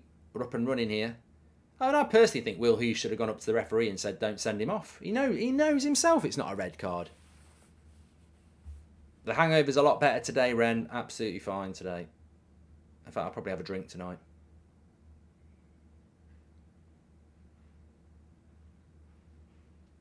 Thanks everyone for tuning in, by the way. Please do subscribe. We're on the road to 900k, as you can see in the top right-hand corner. Thanks for everyone getting involved in That's Football. And please do subscribe, bottom right-hand corner. I'll have a look at what our next watch-along is going to be. It starts to get busy after next weekend, because I know I'm doing Monday night next week. Not this week, coming up the week after, because it's the Merseyside derby a week on Monday, and then it's Man City's trip to Arsenal on the Wednesday, so that'll be a big week on the channel. But as I say, there's daily content on stuff going up as well.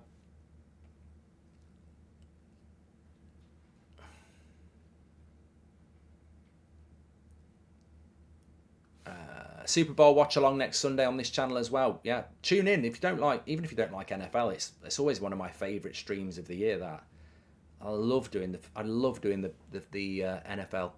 Absolutely love it. Nice cross into the box. Oh, Kane! Bloody hell! I thought he was going to volley the shit out of it, and he didn't. He missed it. Yeah,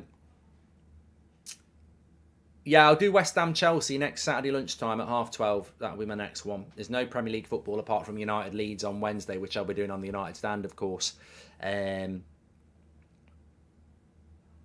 Thing is, even, you know what, I've never been a big fan of the Saturday 3:00 games in the Prem. I don't know about you. They're normally a bit like, you keep an eye on them. But because the Premier League is so bloody brilliant this season, there are so many good games. Like Arsenal-Brentford at 3:00 next week's big. Palace go to Brighton. Brighton go to Palace. That's always a big game. You know Crystal Palace and Brighton, they can't stand each other. I can't remember why it is. Fulham at home to Forest will be a big game as well. Leicester play Spurs. That'll be big. Southampton against Wolves. That's a relegation battle. And then Bournemouth play Newcastle.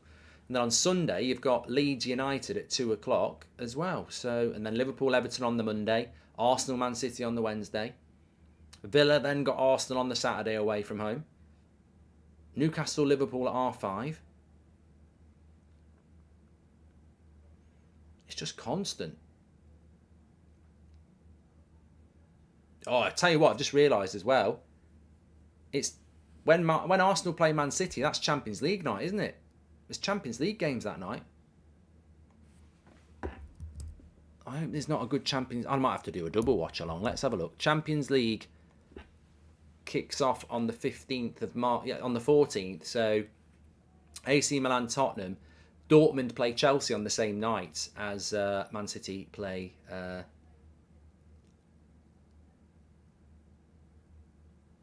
Arsenal. Man United, Barcelona on the Thursday. Oh, it's the week after next is going to be banging, absolutely banging. PSG, Bayern as well.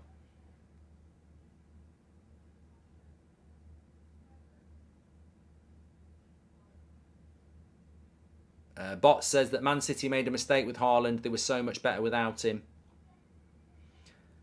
Obviously, no subs yet from Man City. That I'll get the stats carousel going round. As you can see on the stats carousel, you'll see the players there. And if they've got a yellow card, they'll have it on their shoulder. And if anyone comes on, that means they've substituted somebody on. And they'll have a red arrow underneath their number. If they've got a goal, they'll have a goal on the shoulder as well. Big shout out to that.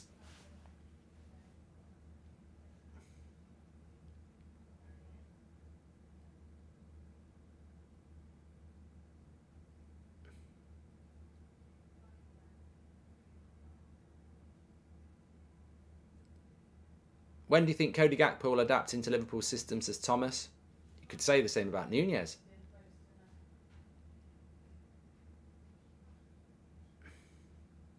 I wouldn't be worried. If I was a Liverpool fan, I wouldn't be worried about Gakpo or Nunez, because when Mo Salah's not playing well and he's been at the club for years, I think it's very easy to say that, you know, you can't start calling new signings flops when one of your best players ever is struggling as well. I think there's a lot of players struggling in that Liverpool team at the moment. Grealish is getting a bit of stick in the chat here for diving. Palace and Brighton comes from fights since the 70s, says Gaz. Yeah, people outside the UK. Crystal Palace is in London and Brighton, shock, is in Brighton. They're not close. They're not close. They must be, what, an hour apart in a car? Maybe a bit longer, but they have this big rivalry.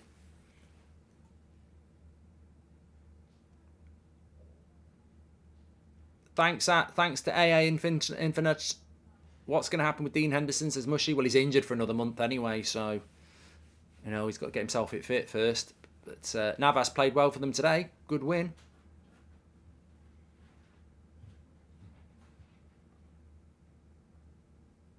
It's the Eagles versus the Seagulls. That's what it's all about, Addy. Well, an eagle would destroy, and I'd hate to see a fight between an eagle and a seagull.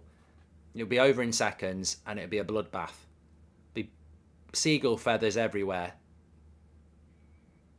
What's bigger, in your opinion, Man United versus Man City or Liverpool versus Man United? Definitely Liverpool, Man United, Reece Channels. Who do you think will win the FA Cup? I've put £10 on Leeds. Reece, I hope you got good odds. I wouldn't put £10 on Leeds winning a cup of tea at the moment. They're dreadful.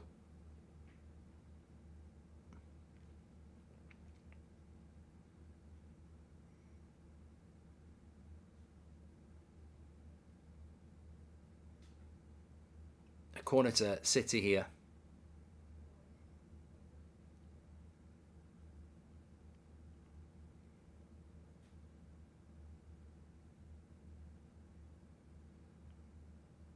You've got to be careful of Seagulls. You're right, they'll nick your chips. Grealish with the cross.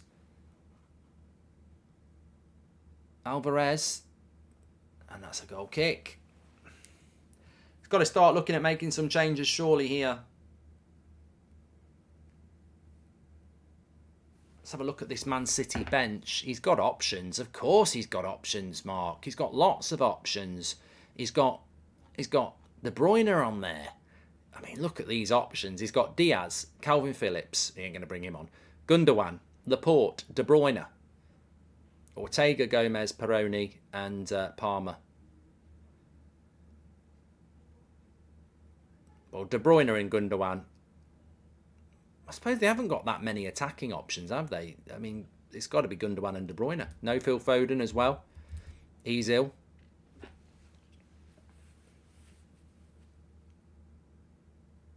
Here's Grealish.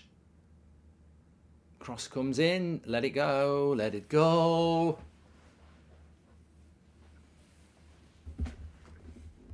Mark, do you think Weghorst is fit for our playing style? He's struggled a bit the last couple of games, hasn't he, Weghorst? Let's be honest, Pink. I'm not going to lie. He has struggled a little bit. But, you know, he's an honest hard worker. And I'll give him that.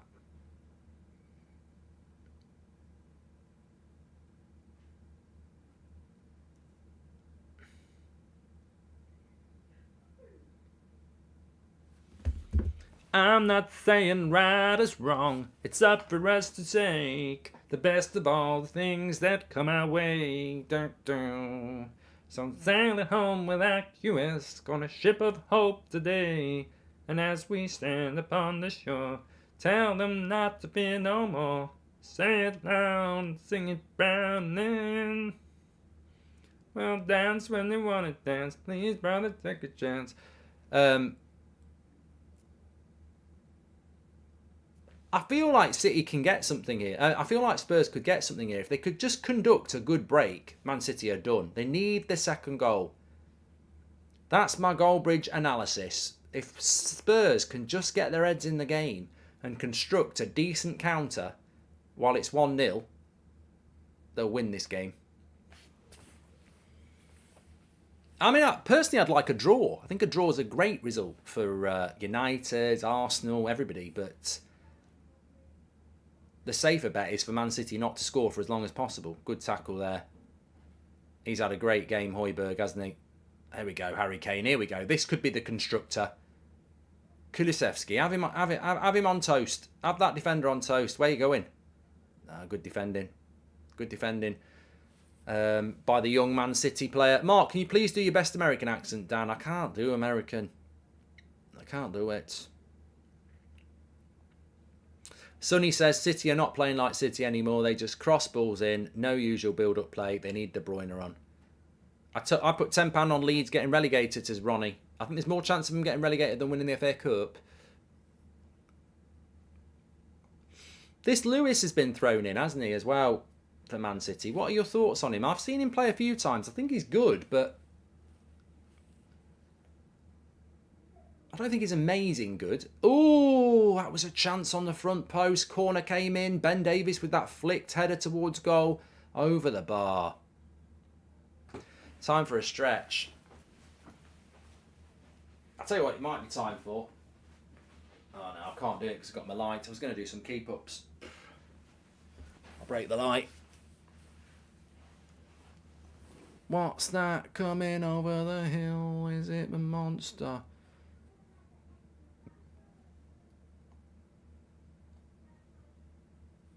De Bruyne's coming on.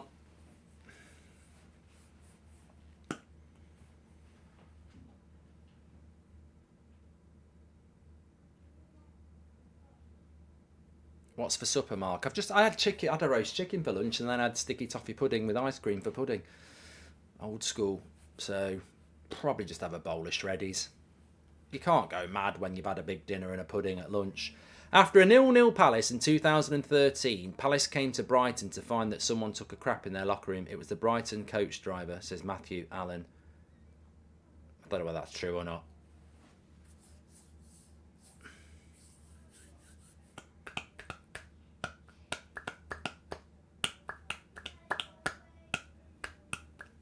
I think Everton will get out the relegation zone, Jason. I think when you bring a manager in like Sean Dyche in, I mean, what did he say after the game yesterday? You can rest assured. There's a lot of work. It's a great result today, but there's a lot of work. You can rest assured I'll have them in on Monday morning and we'll be doing the bleep test again. And if someone fails it, I'm going to smack them in the mouth. Don't worry, fans. I'm going to work them hard. I'm going to work them harder than a Blackpool donkey.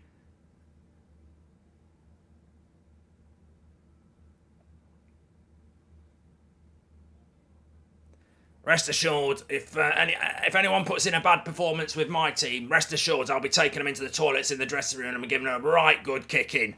If these Everton fans want to know, there'll be no messing around in my team. I've come a long way from Burnley, but the tactics will be the same. If they don't put a shift in, I'll kick the shit out of them. As simple as that. I don't mind saying that publicly. I'm not here to get relegated.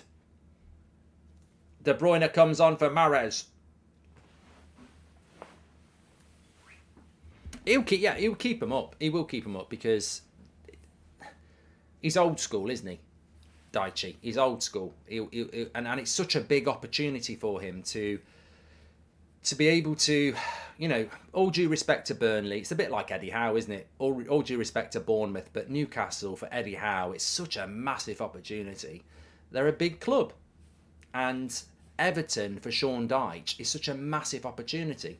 But when that lands in your lap because Everton have fallen on bad times, you get the big job, but then you come into the big job without any pressure because Everton fans will just be so grateful if he can get them out of relegation problems, and it gives him time to build a future at a big club. So I think it's a massive opportunity for Sean Dyche. You think Forest will stay up, Mark? Says Jake. Well, I think that win against Leeds today. If you look at it, I think it's a big result. I don't know who's going to go down with Bournemouth and Southampton, but we're probably going to get a shock, and I think it could be a Leeds at the moment because Leeds have got to play United twice, and I think we'll beat them twice.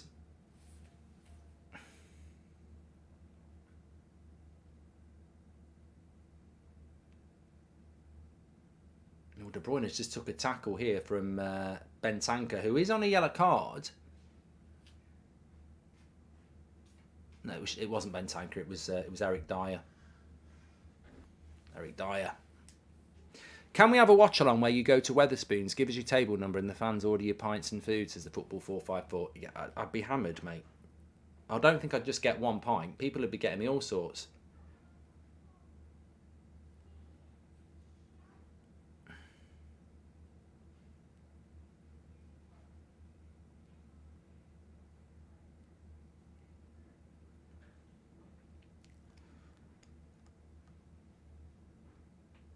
Another foul there. I'll tell you what, Spurs got to take this opportunity. Half an hour to go. Getting pissed with Goldbridge. It'd be a short video.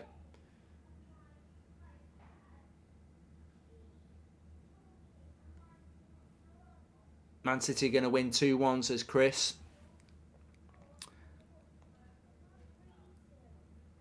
Are you thinking about doing any F1 streams on the channel? Oh, here we go, Harry Kane. No, he must have been offside. Terrible first touch as well.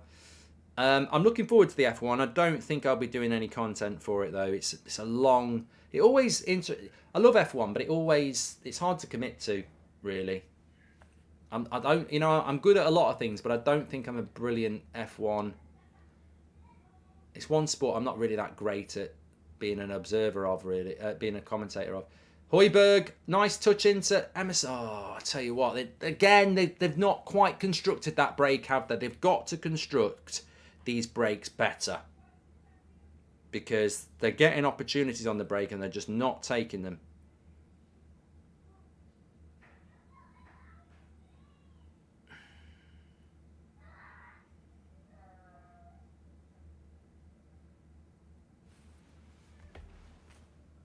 Do you follow a certain F1 driver? Says Pro Harris. Well, I like Mercedes. I like McLaren.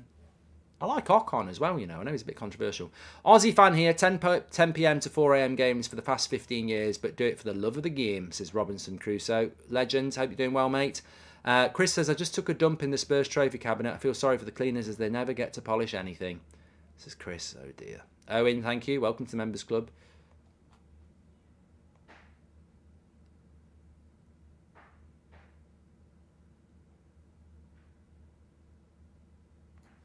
Haaland's had no shots. Spurs have done to Haaland. That's a foul. Emerson on Grealish.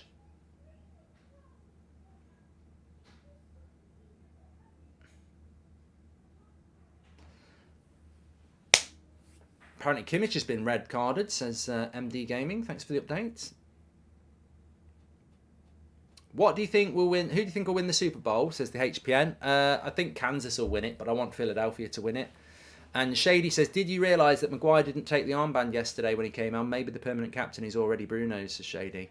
And how will Hendo react now he's benched by Navas? Well, he's not benched by Navas, Tyler. I think Forest still want to buy Henderson. He's not been benched by Navas. He's injured for a month, so... De Bruyne, oh, if he scores here, oh, what a block. What a block. Alvarez, I mean, Spurs have fell asleep here. Look at De Bruyne. Why have Spurs got nobody on the edge of the box? It wasn't going in anyway. It was going wide. It hit Eric Dyer. That's not going in.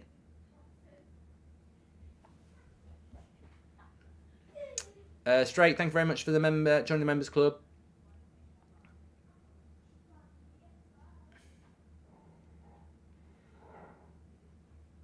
So here's a corner for City. Still about half an hour to go in this game.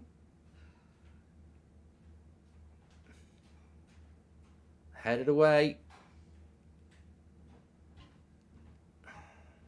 Cross comes in. Headed away again. Good block again. City are getting closer. De Bruyne. Oh, just wide. Just wide. Mark.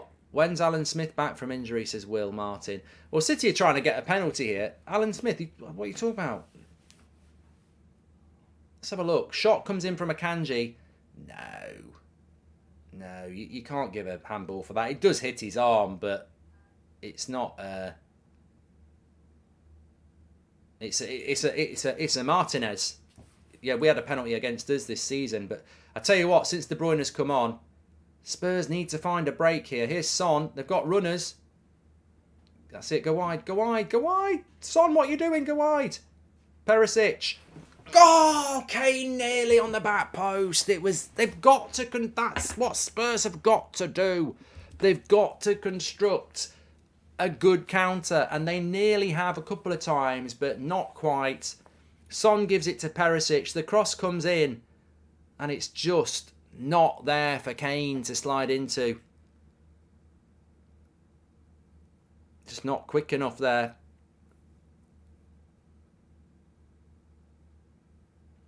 Turbo says, what camera angle do you use on FIFA? I don't know.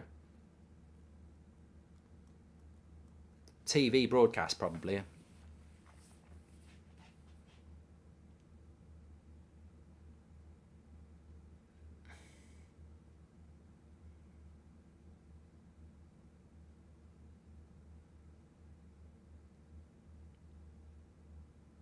I don't play FIFA on the weekends. Back tomorrow. It's going well. Twitch at about 3 o'clock tomorrow.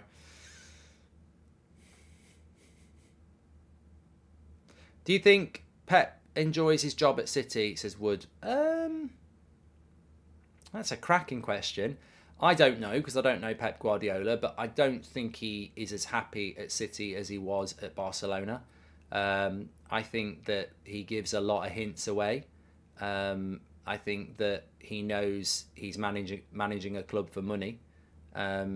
He gets very frustrated about the lack of funds. and not lack of funds, lack of fans. So Pig says he uses the short-sighted camera angle on FIFA. Very good.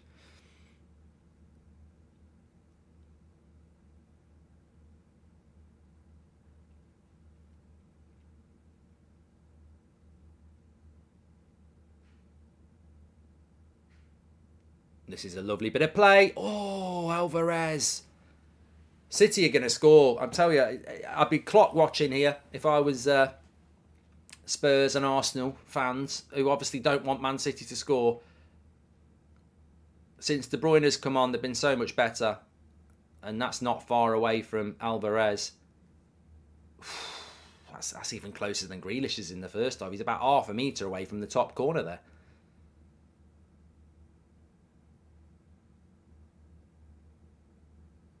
I think Kulusevski's giving this youngster a bit of a run around. Some Royale. Oh, he's done well there, though. Done well there, the defender.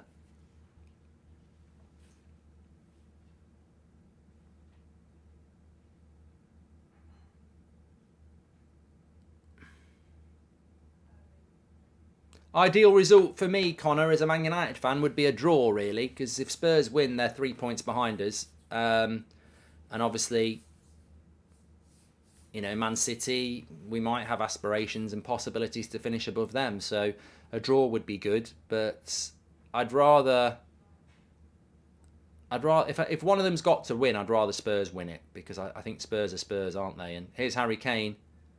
I knew he was going to shoot there. Stupid shot. Thoughts on Rico Lewis? I mean, look, he's playing a lot of games, Nabil, and obviously, you know, he looks decent. I don't think he looks amazing, but he looks decent, and it's always nice to see young players coming through, even if it's a team that you don't like. I think, you know, that's always, you know, good to see. But look, Son's looked a lot better today. Good turn of pace here from Rodri. He's just left him completely there. Here's Harry Kane. Harry Kane! Oh, God. Skipped through two defenders, ended up with the chance, and I think Ederson did a great job there. It's gone for a goal kick. But Son's turn of pace is brilliant here. He just leaves Rodri, skips it into Harry Kane, who finds his way through Akanji and Kyle Walker, gets a bit lucky. Didn't get lucky. Good save by the keeper, to be fair.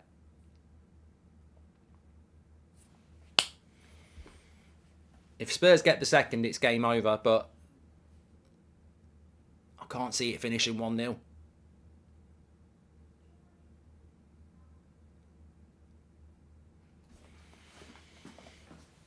What are you thinking, everybody? I just can't see a 0-0 here. No, I can't see a 1-0. Grealish down again. I tell you what, he either gets fouled a lot or he's very, very good at diving. I think he gets fouled here. Yeah, he does get fouled there. Zipper, you've been blocked. You know why. It was Højbjerg who fouled him. So 20 minutes to go. With Arsenal losing yesterday, this is City's chance to close up on them as well. We've not really spoken enough about that, have we? You know, Arsenal losing yesterday, Man City, this is a great opportunity to close in on them.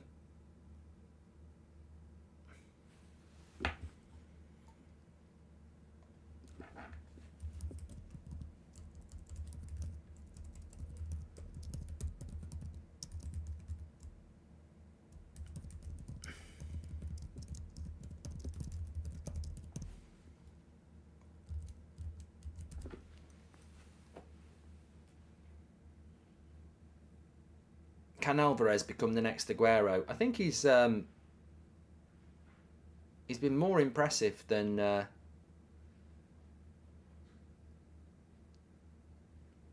Haaland has today.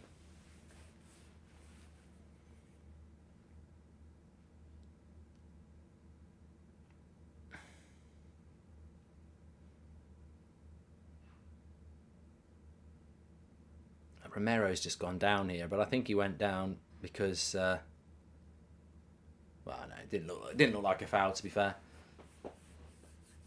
How has he not been sent off, says Pedro.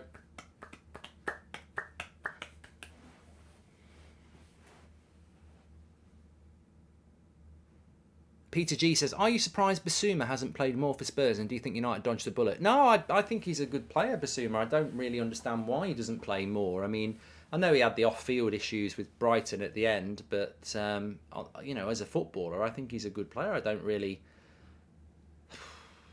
You know, as I say, it's a bit like Jed Spence and Richarlison. They go to Spurs and they look like good signing. I mean, I remember describing Spurs as winning the transfer window last summer because some of the players they brought in I thought were really good, but they're basically the same team as they were last season, aren't they? You know.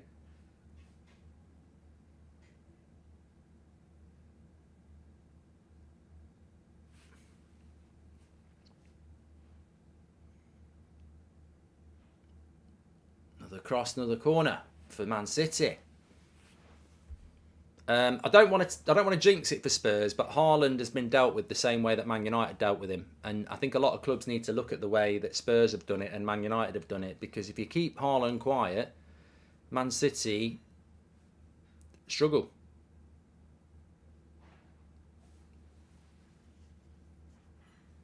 Do I think Matoma will leave Brighton? Says you. I think any good player is going to leave Brighton. I think that unfortunately is going to be the model, isn't it?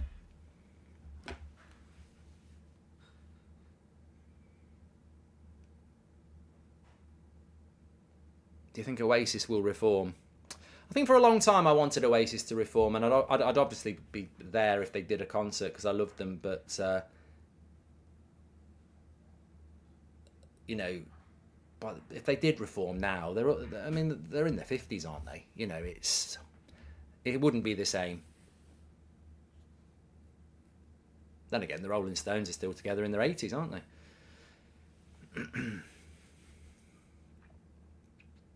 I think this season, despite shocking refereeing, it's been a really good season, and the overall quality of games has been really high, says Pratu.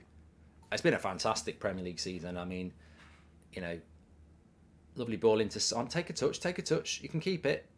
He's got it in the box. Well done. Now give it to Perisic. Yep. Good play. Have a bit of possession.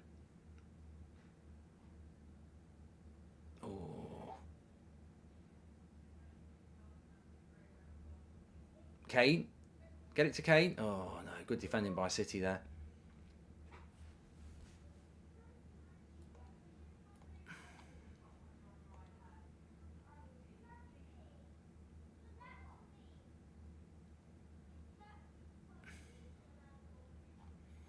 Perisic picks up a yellow. 15 minutes to go.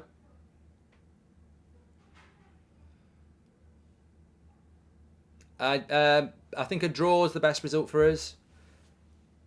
Arsenal fans, they won't want a draw. They want a Spurs win.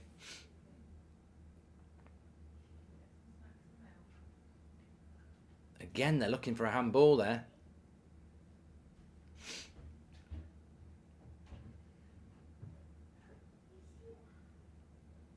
Spurs, I don't know about this one.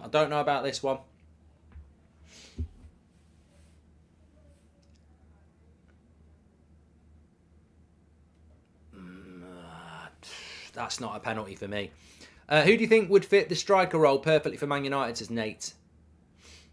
Osman.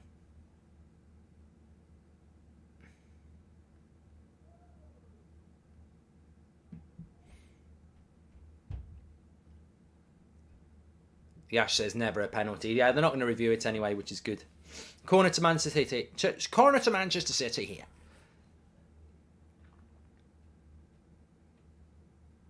Kyle Walker with the shot. Straight at Lloris. Catches it. Easy work.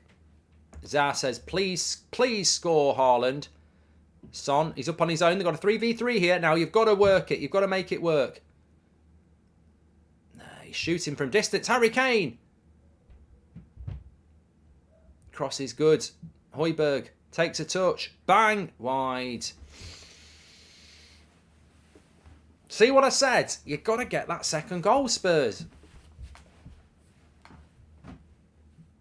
Good play by Son here. 3v3. Goes for the shot, which Edison had to save.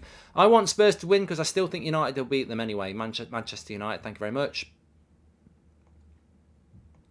Yeah, there's a lot of United fans out there that would like a draw. Personally, I don't care if Spurs win because I think any Spurs fan would tell you, even if we win this, we're not going to go on a great run of games. We'll still bottle probably our next game, which is away to Leicester next weekend. So I wouldn't worry about Spurs and top four, really.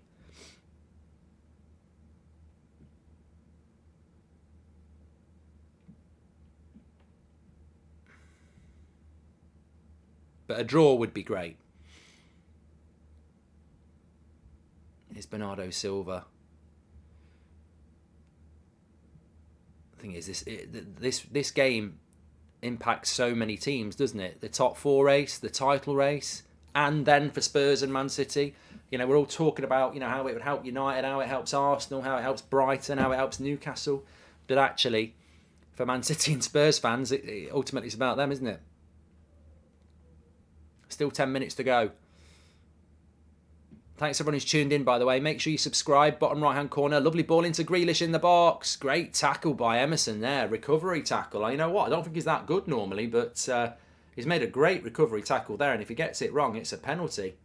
City starting to show the frustration. There's frustration in this Man City side. That was a corner as well. I don't know why I didn't get a corner for that.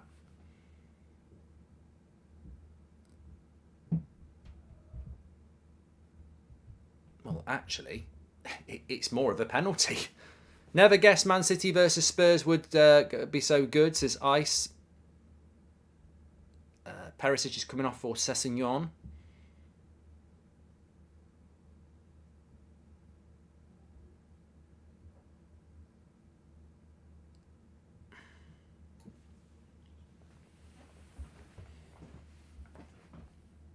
"12 minutes to go."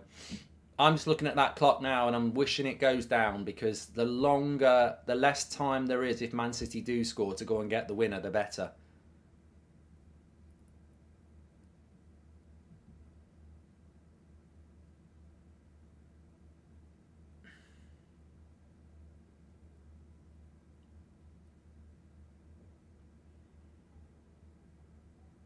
Man City don't have any fans, so it's not about them, says Ronan.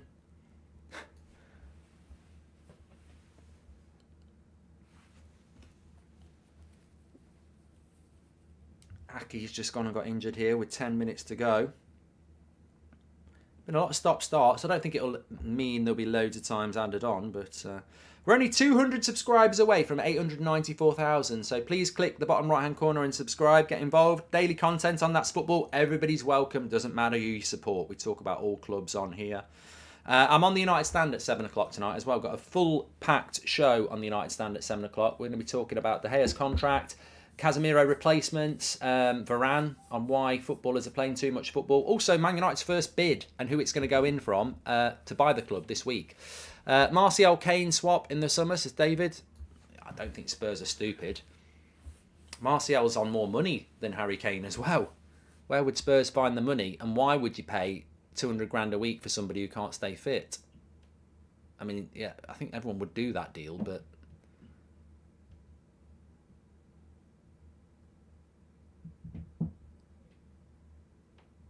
Here's Harry Kane. He's gone for Son on the break. Still 10 minutes to go here. And Son's pass is not good.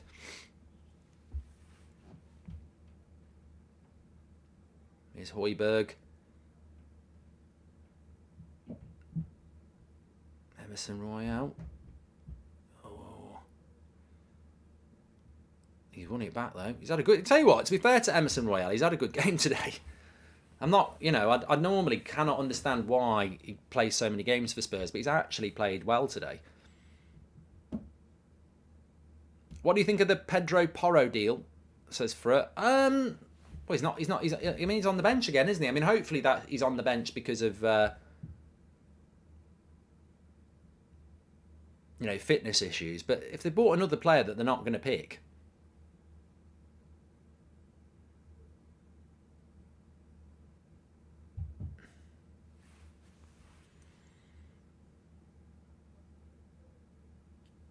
Anthony says, have you ever thought about doing a podcast, not just a football one, just a general, and getting guests? I'd love to do a podcast. I mean, I've had a few conversations about it, and I'd like to do it. It's just about what sort of podcast and getting it right from the start.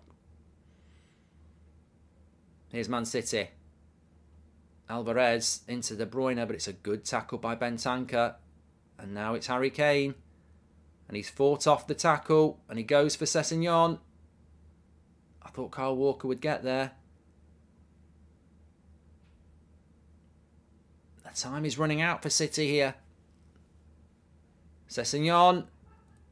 And good defending by Lewis there. And he's given a corner. And Ederson's going to get booked. And the petulance of Man City is coming through now.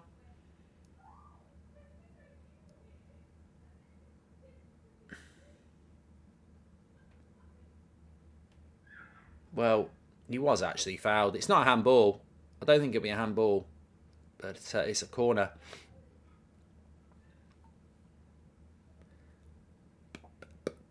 We're getting close. We're getting close. City fans, we're getting close. Spurs fans. Son with the corner. In it comes. Ederson punches away, but Son will pick it up again. Time is running out for City, and it's Spurs on the attack. It's good play by Dyer, cleared by Haaland. About the only time I've seen Haaland do anything in the game today. And we're now 7 minutes left. 7 minutes left. And Arsenal fans will now be really starting to be in the very rare situation where they want their biggest rivals to do them a big favour here.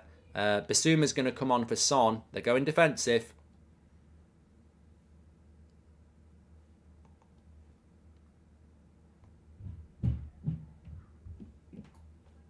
Son goes off. Bernardo Silva goes off.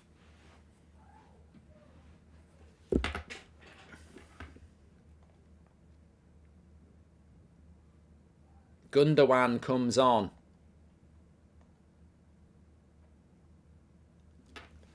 Well, you'd expect defence against attack now.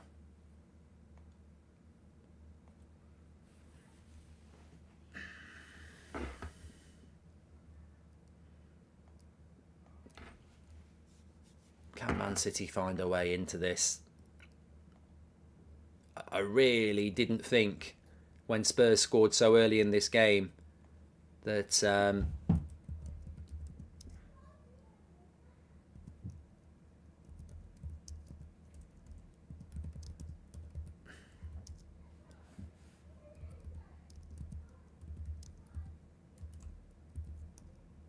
City wouldn't score. Sorry, I went all quiet myself there.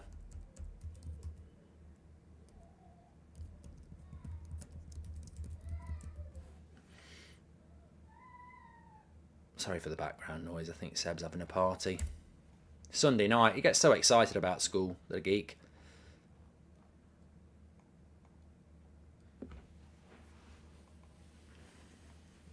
And it's Emerson Royal again, doing his job again, getting a bit of a high five. I mean, you know, I said that at the start of the game, that I felt that the Emerson Royal against Grealish battle would be one that Emerson Royal would probably lose, but he's actually ended up winning it. And I don't think Jack Grealish has had a bad game for Aston Villa, but it's been an interesting battle, and it's one that Spurs and Emerson Royal have won so far. 5 minutes to go. This is going to be a very big result if they can get it. Very big. Very, very big.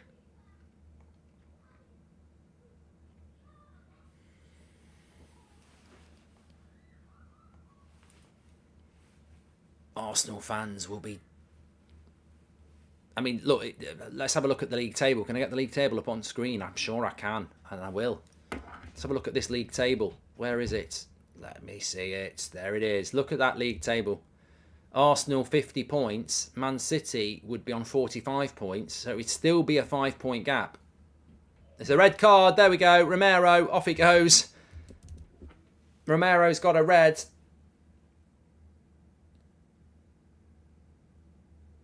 Second yellow. Somebody predicted that.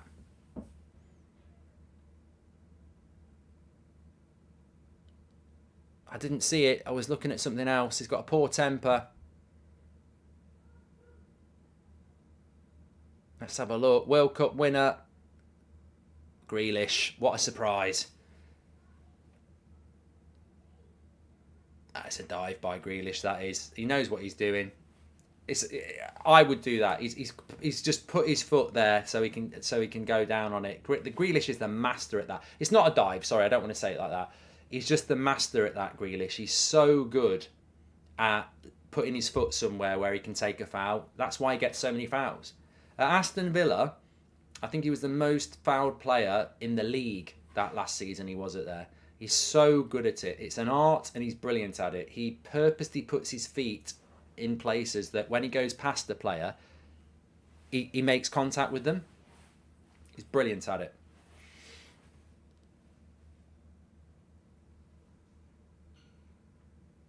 Kulusevski's coming off though. I tell you what, it's a great free kick opportunity as well. It's right in De Bruyne's area.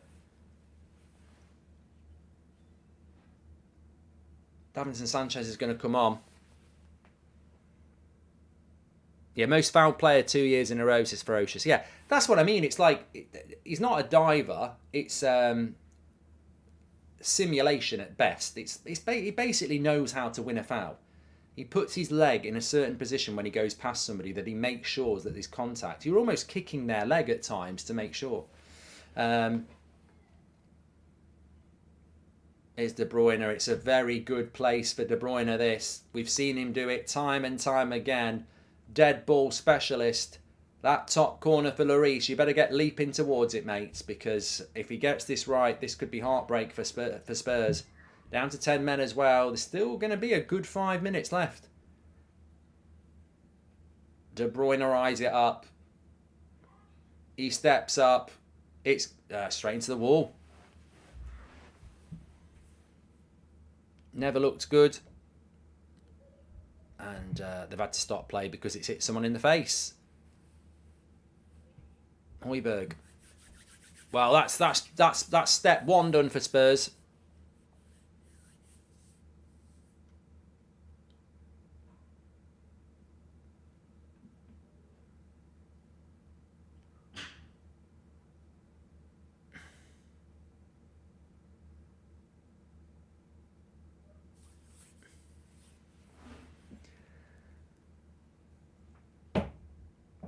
Helps the Grealish. Oh come on! I can't read that.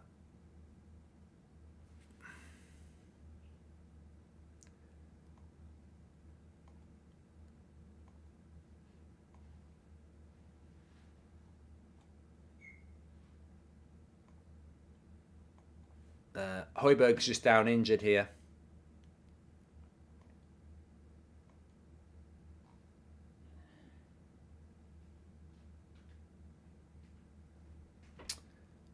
Still 1-0. Yeah, still 1-0.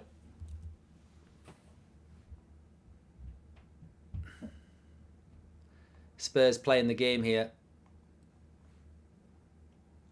Trying to kill the City momentum. We've actually had the 90 minutes now. Man of the match for me, probably Højbjerg. I think he's had a very good game for Spurs. Also, in an attacking sense, I think Højbjerg's been very, very good as well.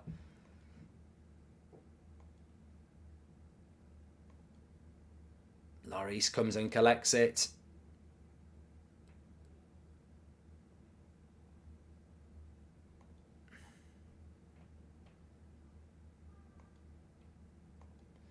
It's hard to read chat out at the moment because so many people, all I can see is just blocked. So sorry if I'm a bit quiet because I'm trying to interact, but the moderators are doing a great job. We're just, while it's clearing out, we're not seeing that many comments coming through. Who's going to win, Mark, in the Liverpool-Everton game, says Jake. I'm looking forward to that. A week on Monday. We'll be doing a watch-along for that. Who's managing Spurs today, Mark? Says, I don't know. Their assistant coach, I presume. 5 minutes added on. We've already had a minute and a half. So City have got a push here. Headed away by Emerson Royale again. I mean, you could give Emerson Royale man of the match. He's played very, very well. But for me, I think I would just give it to Højbjerg.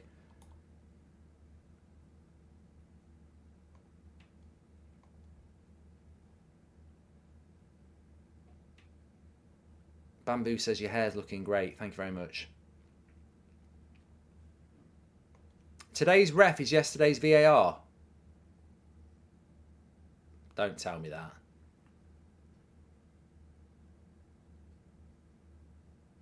Yeah, don't tell me that. The Haaland-Mbappe debate will never exist due to performances like this, as Haaland can't change a game himself, says the Don. Looks like the City and Liverpool era is over. He'll be the next best team of the new era, says the Football 454. Well, it's not. No, it's not over yet. It's not over yet. Love to see you try Women's Super League watch along, says David. I'm sure if I had the time I would, mate.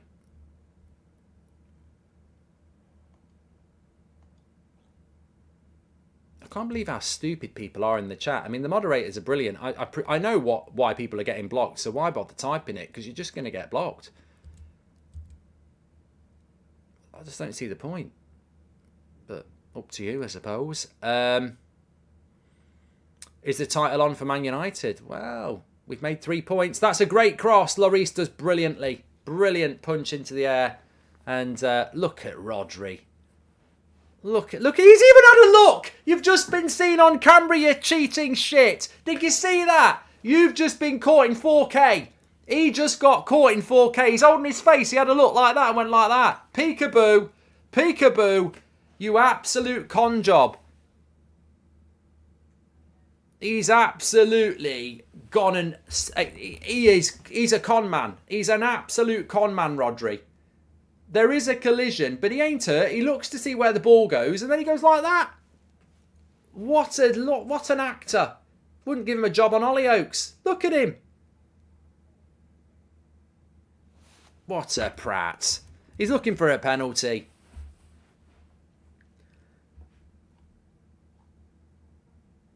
It ain't the World Cup, Rodri. Remember that penalty Messi got? Again, that was a joke, wasn't it? The one where that was against Lloris, wasn't it? Was that France Argentina? I think it might have been. I'm not 100% sure. No, it wouldn't have been France Argentina. It wasn't France Argentina. Who was the goalkeeper? Was it Poland Argentina? Was it Chesney or something? Yeah, just ridiculous. Ridiculous. You need to watch that back. He gets hit in the face. He goes to see where the ball is. Then he goes, oh, like that. And then he goes like this. Where's the ref? Oh! Oh! Yeah, well, look, you know what? For Man United, we've made 3 points on Man City and Arsenal today, this weekend, which you wouldn't expect. For Arsenal, they may as well have beat Everton and Man City beat Spurs because nothing would have changed. So, you know, that result for Arsenal, that wobble for Arsenal yesterday doesn't really matter, does it? Because you wouldn't expect Arsenal. You'd expect Arsenal to beat Everton and you'd expect Man City to beat Spurs. So you wouldn't expect them to lose, would you? So, and they both have. So it sort of cancels each other out. It's a missed opportunity for Man City because Arsenal, they knew Arsenal had lost yesterday. So that'll be a big blow for Pep and Man City that his team knew Arsenal had dropped points and then they still can't do it. Thanks for the super chat. If United win the next 2 games, they're officially in a title race. Ten Hag has been brilliant for us, says Blake. Hollyoaks FC versus Emmerdale, says Pig. Thank you very much. Game over, says SM. Well, yeah, we're into the... Yeah, there's a little bit more to get added on here. Lloris boots it clear.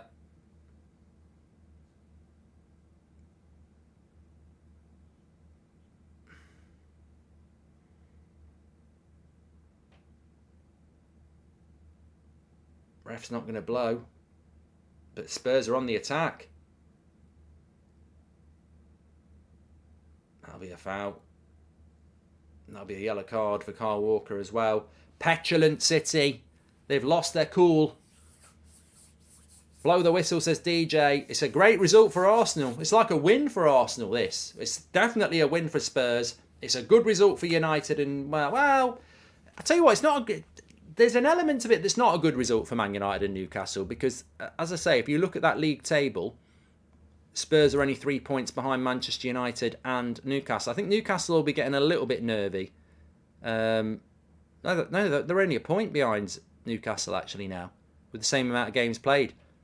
So, yeah, for Newcastle, it's not a great result, to be fair. They would have liked the draw. But it's over. It's over. And it's a massive result for Spurs there. Brilliant result for Spurs. They'll be over the moon with that. Great result for Arsenal. It's probably a bigger result for Arsenal than it is for Spurs as far as the title race goes. Pep Guardiola looks gutted. Absolutely gutted. Make sure you subscribe, by the way. We were so close to hitting 94,000, so thanks everyone for that. But it's a massive, massive result for the title race and the top four race, and Spurs deserved it. Spurs deserved it. I can't say fairer than that. They absolutely deserved it. Right, I'm gonna have a bowl of shreddies because I'm on the United stand at 7 o'clock. It's only got half an hour. But thanks everyone for watching. Really enjoyed that. Don't forget to subscribe to That's Football. I'll probably do a little video on Man City actually and put it up in a little bit. But yeah, loads to get involved in. You're all welcome. And it's been a cracking game today. And appreciate everyone getting involved. Love the watch along. This is what it's like. So I'll speak to you on the next one. Take care. United stand at 7 o'clock. A new bid coming in for Man United. We'll talk about that as well. Take care, everyone. I'll speak to you in a bit.